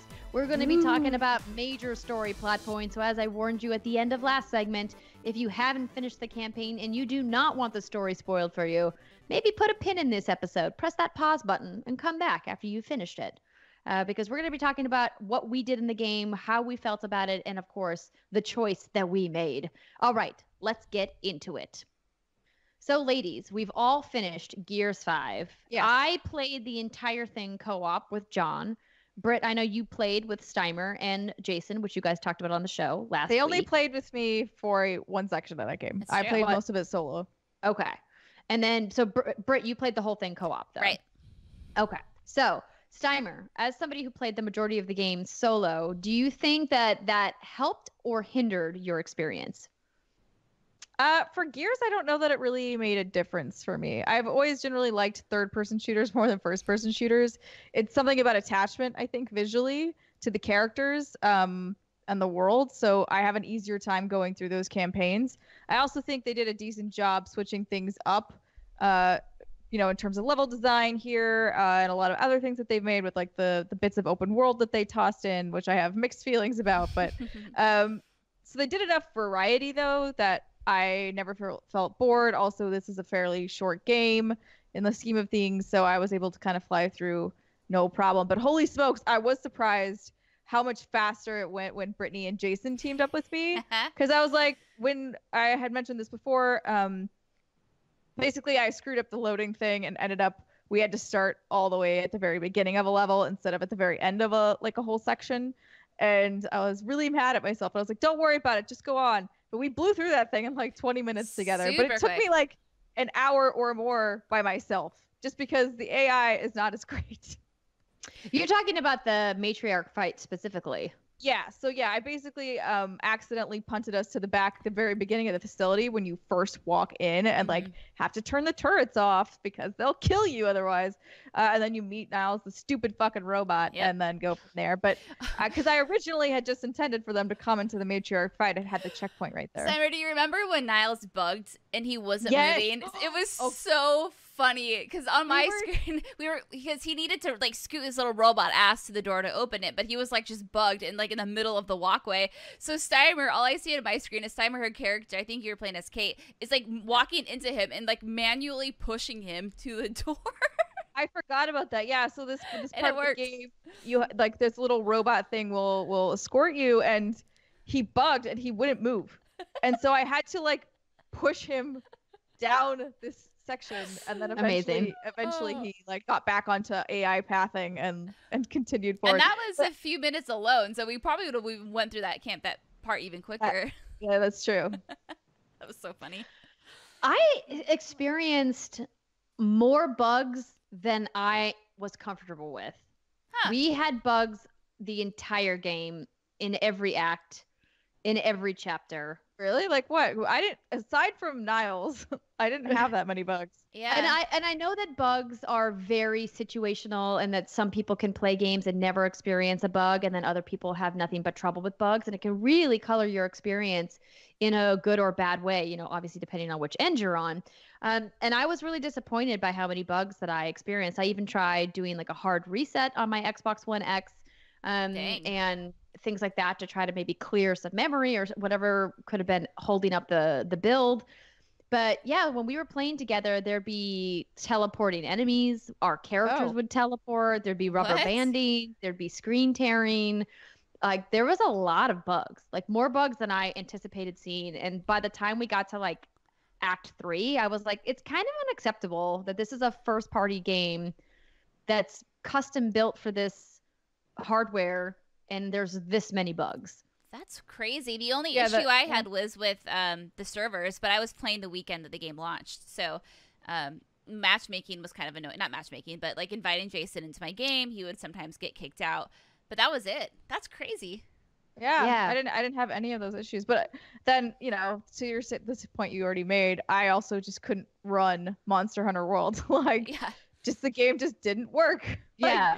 So yeah, video games are a very finicky beast. They truly are. But I do want to talk a little bit about the story and overall impressions.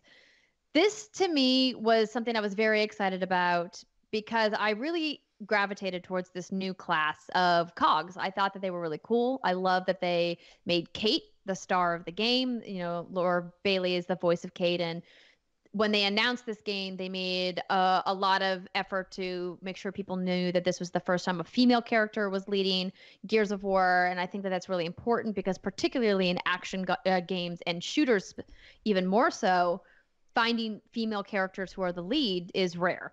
So I thought that that was really neat. I thought that Laura did a fantastic job. All of the voice actors did a really great job. I've always loved the cast of Gears and the characters and the writing. And I thought that it was well done. Funny moments, really touching, serious moments, and the pacing of the game felt really great. The graphics looked beautiful. Played it, of course, Xbox One X, as we mentioned, with codes provided by Xbox. And I was just marveling at how beautiful this game looked, you know, bugs aside. What did you guys think of the story and the pacing through the first 2 acts? I really liked, this is what Steimer and I have talked about on our Steinbacher shows, is I thought the pacing was really great, which is why I was kind of torn about the open world areas, because it just kind of felt like, toward the second one specifically, the desert, just felt like it kind of took me out of that, because like you were saying earlier, Steimer, I thought, you know, this is a game I could have played by myself. I didn't need someone to play with because the characters are interesting enough, the pacing's so good that it's like never dull, and the banter between the characters is really great too. And that's something I really appreciated. I thought the pacing was great. I thought the story was a Gears story. I mean, I don't think, me personally, I don't hop into a Gears game thinking this is going to be like, oh my god, the narrative blockbuster of the year when it comes to story. It's like, no, I'm going to get a really good shooter with some like over the top craziness, some cinematic moments, and I'm going to get a good enough story to boot. And I think that's what I got. So I mean, it met my expectations. I think, yeah, the pacing, I agree with Britt. I think the second open world area damaged the pacing for me, but overall still much better than like Gears 4 was. I just got so bored of Gears 4. So they did a better job there, but I think the interesting thing is that I was really intrigued for a lot of Gears 5, and then toward the end had this feeling of deja vu of like, I feel as though we have been here before and that we are kind of just doing the same shit over and over again, but with new people. And like, maybe that's just me, but that was kind of the feeling that I ended the game with, was aside from like the big moment, which we'll talk about later. Overall, I was just kind of like, feels like we've been here before, but now it's just new people, but with a couple of old faces still there, which I actually... Can we talk for a minute about how much I love the old Gears? Yes. Oh, yes. Dude. I think they're so fantastic. I love old Baird. He's amazing. I love old Coltrane. He's fucking dope still. He's the best. Just coming in like, woo! Like, he's great. And then obviously Marcus, the staple. Oh, my God. What was that quote, Marcus, when he was talking to Foz? He was like, your name is Foz, right? And he's like, yes. He's like, fuck off, Foz, or whatever. He said that one. Yeah. Oh, my God. He's I love it. But you do see kind of a more tender side of him. You know, obviously when he's talking to JD or about JD, but specifically Kate, you can tell there's some, like, care there. And there's a book that came out before Gears 5 that tells that whole story of what happened before Gears 5 takes place. Because if you notice in the beginning, I think there's a combo between JD and Kate where he alludes that she and Marcus have some sort of history, not romantic or anything, but that they've done some adventuring and shit together. And yeah, he basically like digs at her like, well, you would know more about him being a father figure than I would. Kind of a line like that. And she's like, ouch, Jesus, that was unnecessary. Yeah. And then he's like, sorry. Exactly. No, that's it. And so you know, I kind of wish I would have read that book before I started the game, because now I know I'm not going to go back and read it. But anyway, going back to old Gears, Baird and his AI. What's her name? Oh, Iris? Iris, maybe? Did you stay and watch them banter for a few minutes? Yes, of course. So good. So damn funny. I'm trying to Google it to make sure that the name of his. I'm like, yeah, AI. It is Iris. It is Iris. I am so smart. Yeah, I think the old Gears are great. I think, like as I'd mentioned, like the cast is wonderful. The mocap work is really good. The animations all really lend itself to immersion in believing that these characters have a deep history together and that they care about each other and they care about their mission.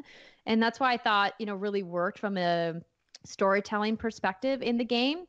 But I'm with you, Steimer, in the sense that a lot of the Gears of War games feel like they follow a very specific formula of like, oh, hey, the Locusts are back, the Swarm are back, the Lambent are back. Hammer of Dawn! Yes, we gotta go fight them, and now there's another thing that happened, and we gotta get rid of them, and now we have to bring the Hammer of Dawn online. But wait, do we not want the Hammer of Dawn? Didn't it kill a bunch of people? And then they argue about the Hammer of Dawn, and then ultimately they bring the Hammer of Dawn back, right? So... Yes, exactly that, where I was like, this feels familiar. I have definitely seen this tree before. So... yeah, I didn't ultimately super mind because I think as Brittany said, it's Gears and you kind of know what you're getting into. But I do wish that they had maybe tried something a little fresher, which I would hope to see from the next game. But honestly, given where we ended it, I don't think it is. It kind of feels like that's also going to be familiar. Yeah. Well, I did really appreciate how in Act 2, when they're at Mount Kadar in the secret cog lab, that the explanation of why they're there, what the lab was doing, and like where the locust came from, I think was incredibly helpful to somebody like me who's been a fan of the series but has never really dived deep into the lore. I've always known about, the relationship between like the locust and Lambent and kind of where the swarm came from, but I don't think I really quite understood who Queen Mira was and what her role was in the creation of the locust. So I wanted to just quickly read from the wiki, because I actually stopped when we were playing the game and like looked this up while we were playing to kind of get all of the details about Queen Mira. Kate and Del continue to Mount Kadar, where they find another secret cog lab hidden beneath the ice. There they find Niles, still alive as an AI construct. That, of course, is Niles Sampson, the chief scientist who had been experimenting on the children of humans suffering from emulsion poisoning. Niles explains to them that the locusts were the result of his secret genetic experiments by manipulating the DNA of children infected with emulsion and hybridizing them with the indigenous creatures of the Hollow. He also realizes that Queen Mira was originally a human who possessed a complete immunity to emulsion and could control the locusts due to her genetics being used to create them. However, when her newborn daughter, Raina, Kate's dead mother, was spirited outside of the lab by her father, Mira led the locusts to rebel against the scientists and gain their independence.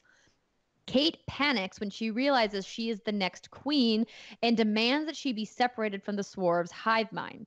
Niles put Kate in a special brain scanning machine connected to a dormant berserker called the Matriarch, which successfully severs Kate from the hive mind, but also resurrects Raina in the process as her consciousness still resides in the hive mind. Niles then flees, revealing that he has intentionally revived Raina to let the swarm finish what the locusts started. Niles is destroyed by the revived Matriarch, and Kate and Del kill it before escaping the facility. Realizing Raina is now the new swarm queen, Kate reaffirms the Cog's need to reactivate the Hammer of Dawn. So this whole thing, I think, is a huge turning point in the Gears franchise narratively. Like this idea that this information is now going to be made public, that this little girl that they find this information about inside this lab was in fact was Kate's grandmother, and that's the line of succession here. And I think it's really interesting looking at Kate process all this information kind of in real time. And I wish we would have had a little bit more time to dig into that before getting into one of the most brutal boss fights that I've ever done. Oh, girl. How'd you and John do on that thing? So we were playing on easy. No shame. No, that's right. We were playing on easy. No shame. Because we like our marriage and didn't want to get divorced over a video game.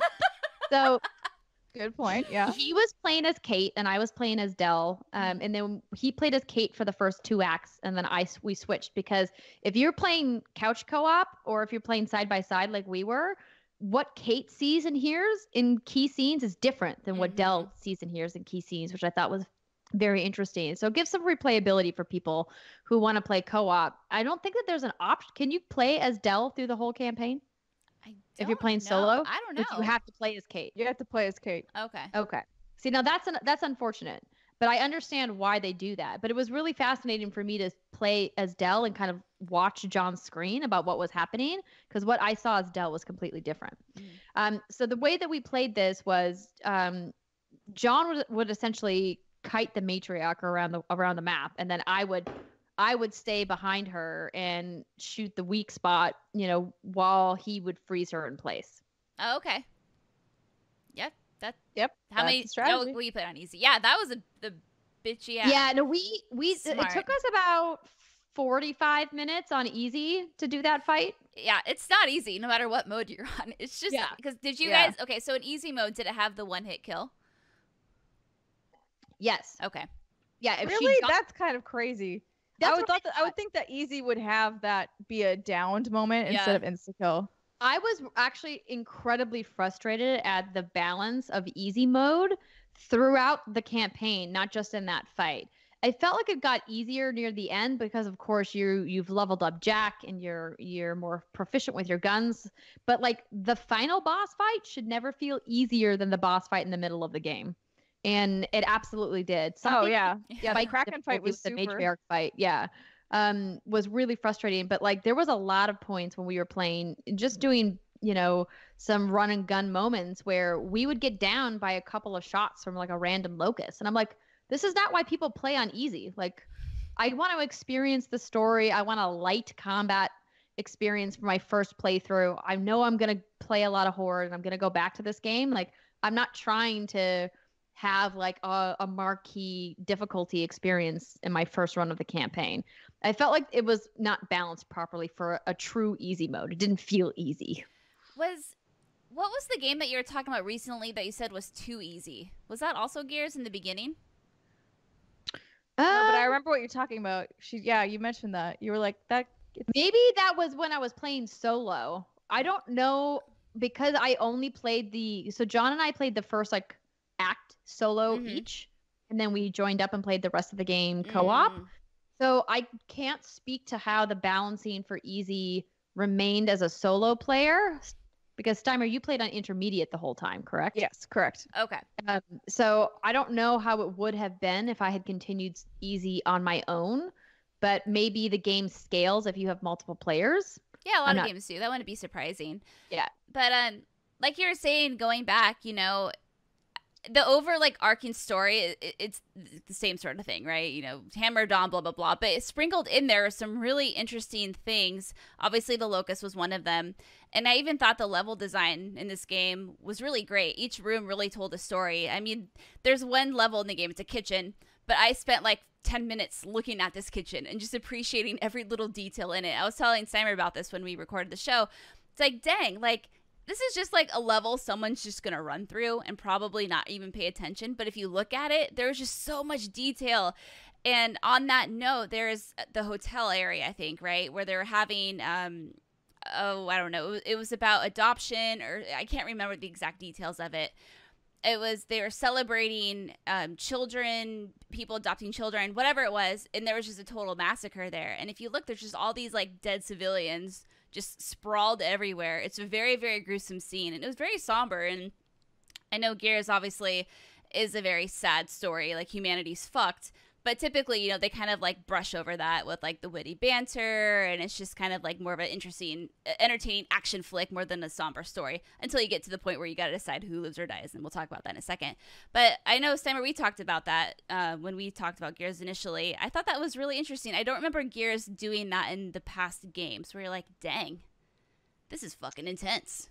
I mean, they've definitely had intense moments, but I would say that those moments were probably more of the intimate story of the squad, or like more closely related to that, versus the world telling, oh my god, sort of moments. And yeah, they did a really beautiful job with that, and I agree with both you and Andrea on how like the Locust storytelling part, that the facility was fantastic. It actually shed a light on like what was going on and how it all came to be. But then the funny part to me was, I think I texted this to you, Britt, after.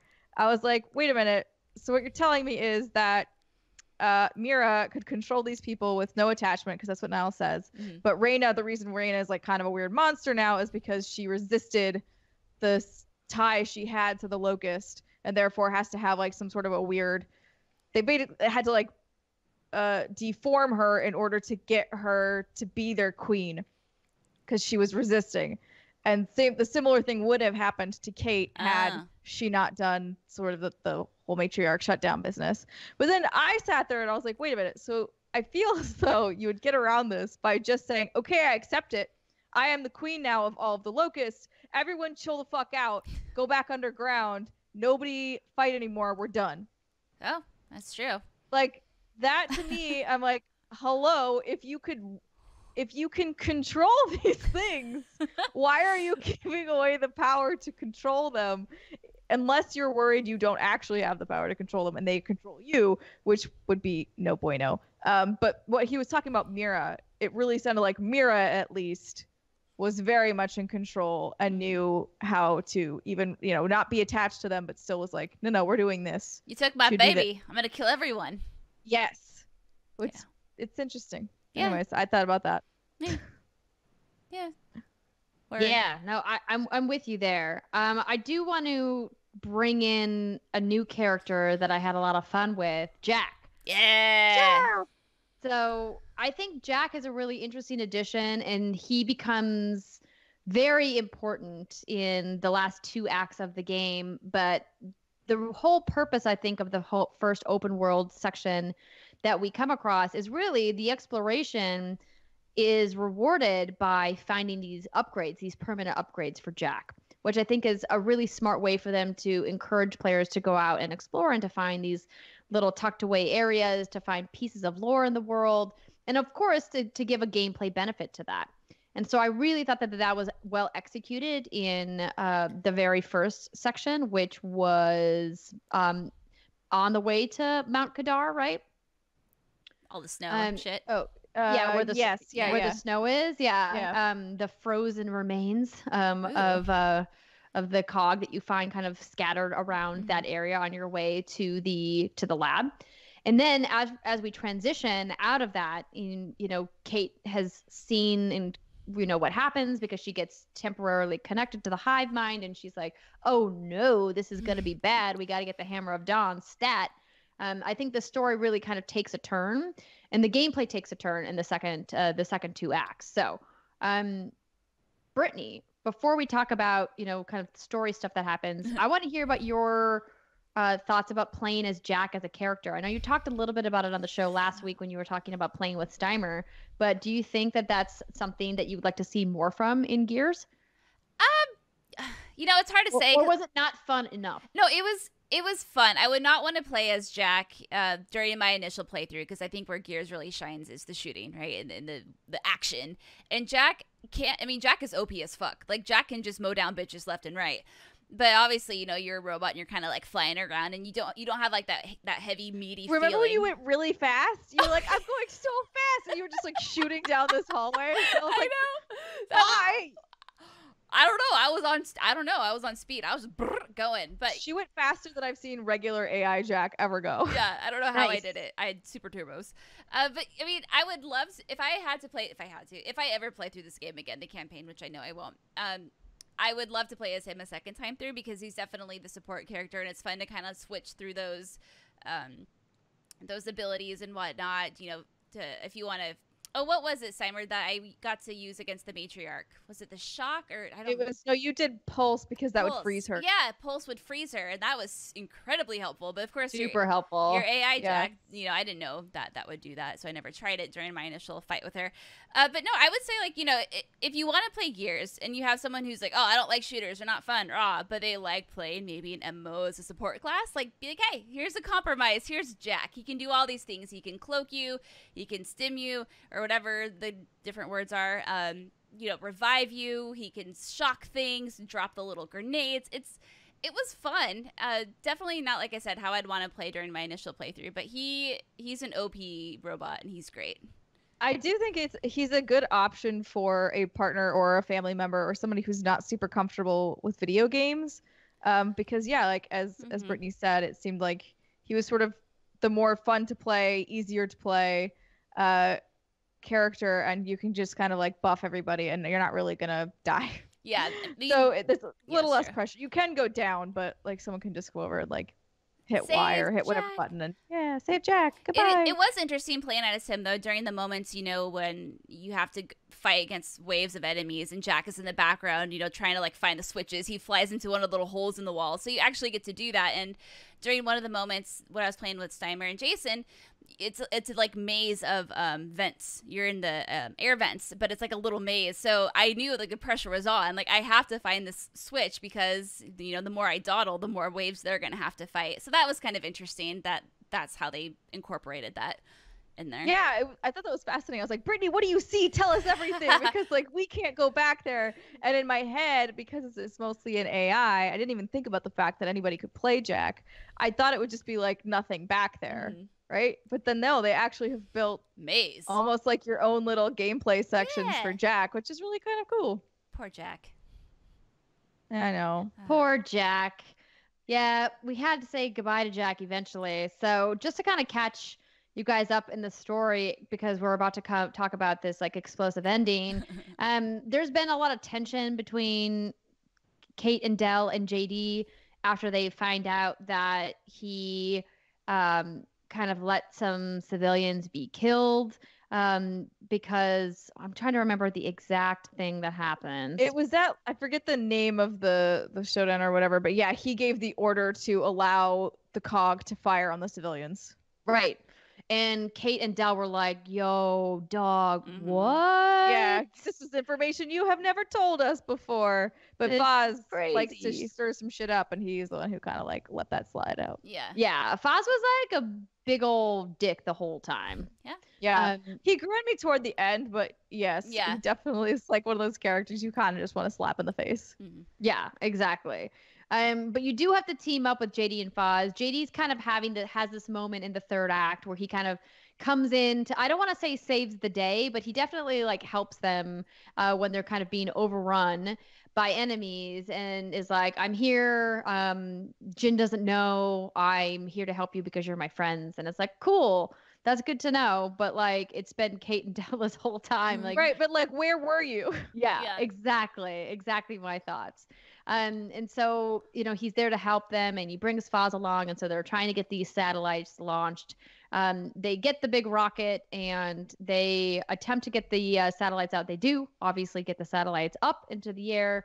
And then, of course, there's like the malfunction with the Hammer of Dawn because that always seems to happen. I mean, nothing ever works.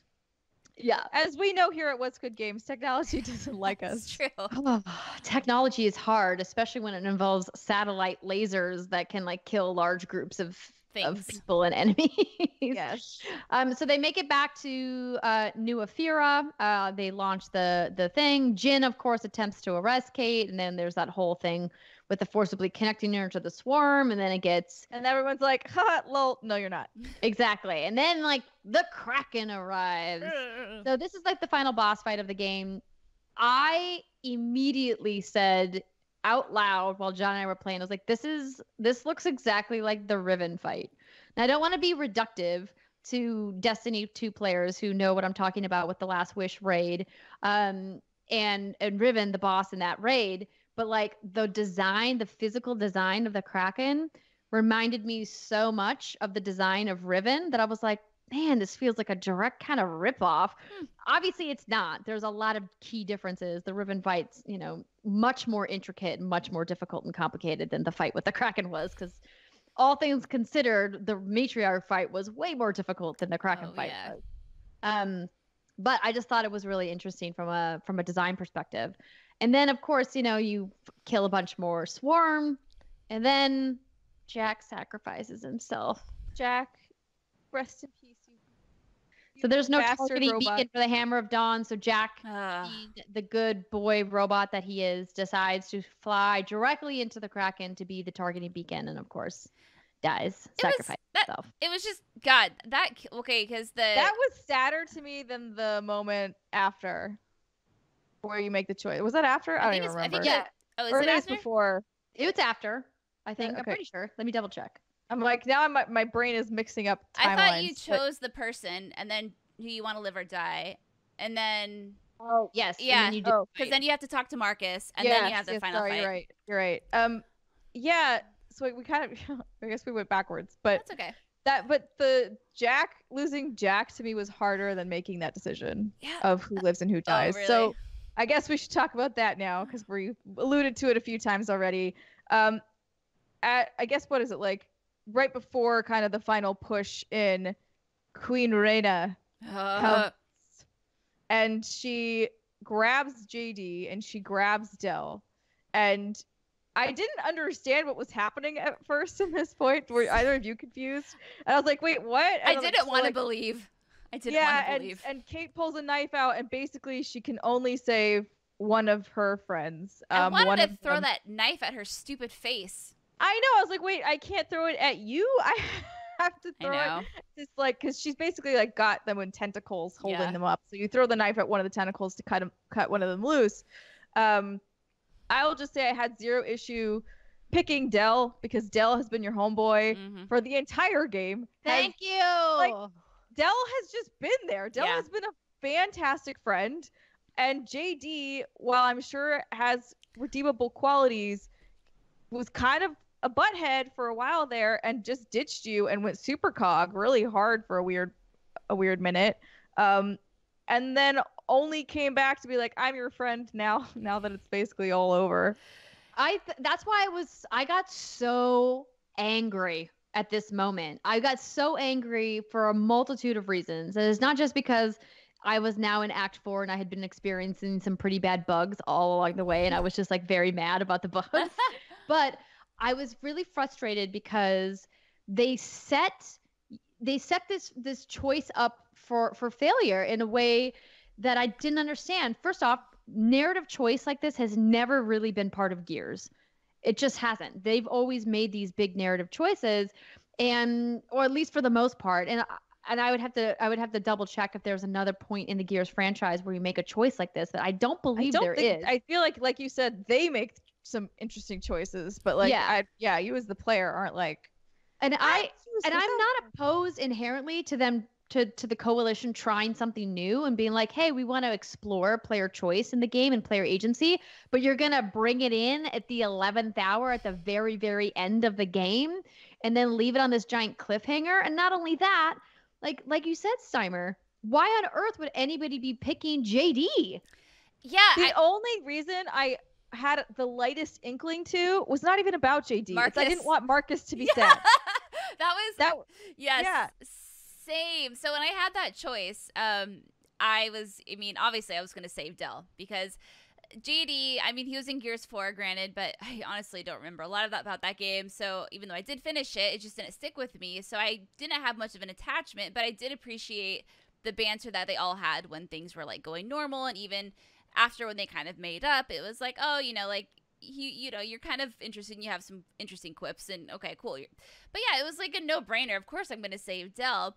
But God, when they showed Reyna snapping his neck, to me, I was like, oh yeah. And it didn't so much bother me that it happened in the 11th hour as much as I was just kind of like, is this necessary? Is this a huge moment? What is the purpose of this? Because I feel like keeping JD and Del both in the series could enhance it better than taking one of them out. But yeah, it felt like more of an emotional play of okay, now we're having our big defining moment here, and that's we're doubling down on this. Someone's gonna die. We actually have stakes now because God knows there usually aren't. We all managed to have plot armor on that's as thick as the armor we're actually wearing, and it's fine. Yeah.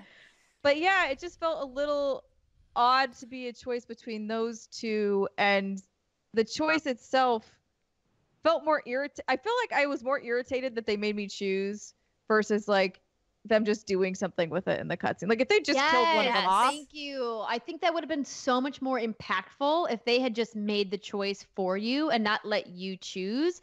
The agony of me being like, well, what are the implications for this? Can I go back?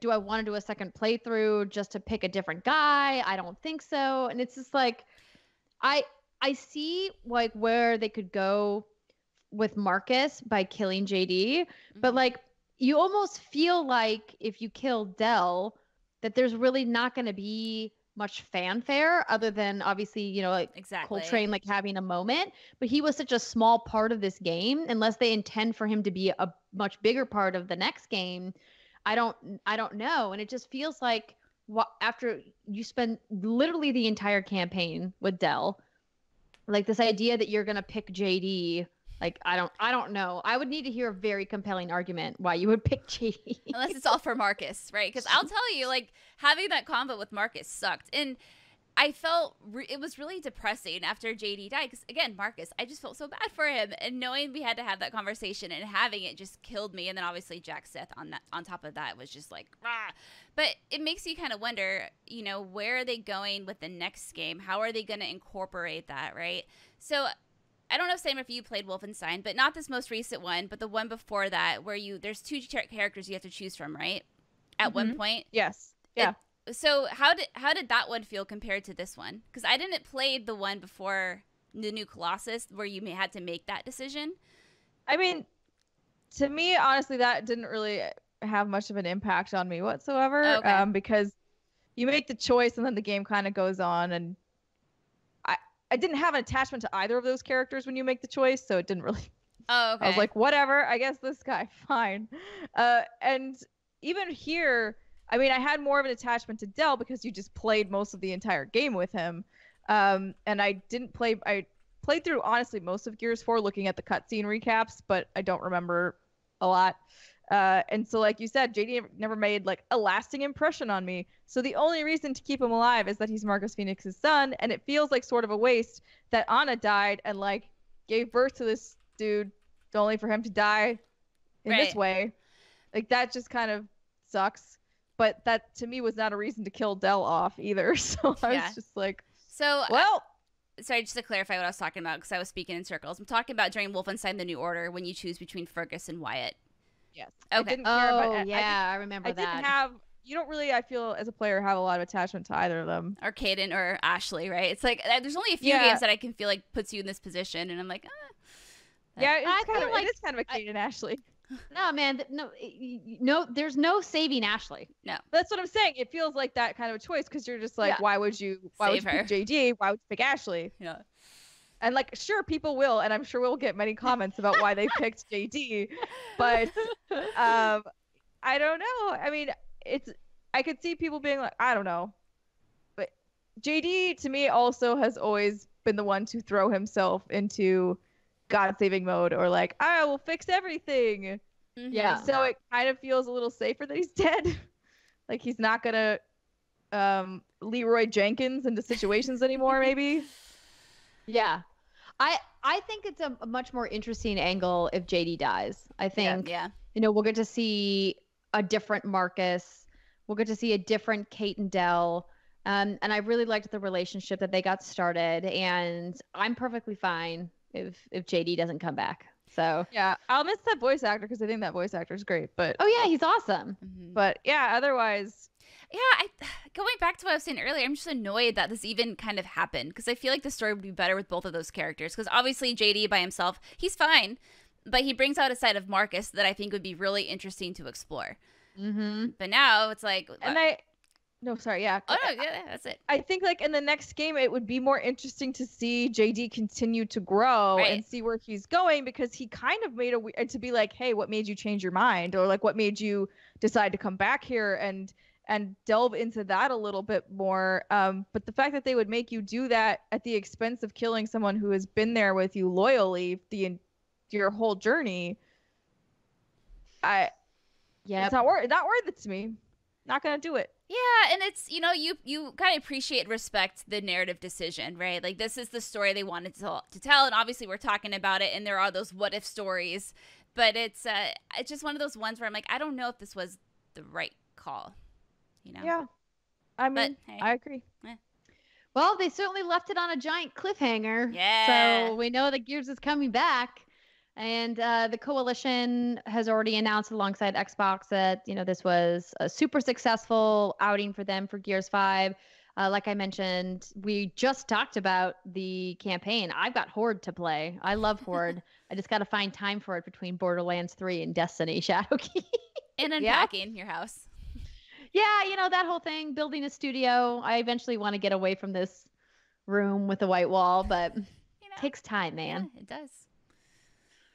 All right. Well, ladies, this has been a fun time talking about Gears 5. I needed to talk about this choice with some people and figure out. I'm glad I feel vindicated that everybody saved Del. Yeah, Del yes, Bando. And my trainer also played Gears, and he also saved Del. Good. Good. I do want to hear from people who saved JD and why you did it. Let us know. Yeah. I feel like it's all Marcus. I feel like everyone's like, I couldn't do it to Marcus. Poor Marcus. He would have been so sad. I can't imagine killing a guy who literally saved your life along the campaign because you didn't want Marcus to be sad. Yeah, but Marcus is the guy for like the whole beginning of Gears. So I could see that being, but that's the only argument I will accept. There are no others. Okay. Noted. And that will do it for this week's episode of What's Good Games. Thank you so much to everybody for sticking with us to the end. We hope you enjoyed the Spoilercast and this week's episode. We will be back next week with more talk about video games. And yes, I will probably be talking more about Destiny too. Until then, have a fantastic weekend. And don't forget to mark your calendars for those Patreon streams and the Extra Life events. Have a great weekend, everybody. Goodbye. Forever to come.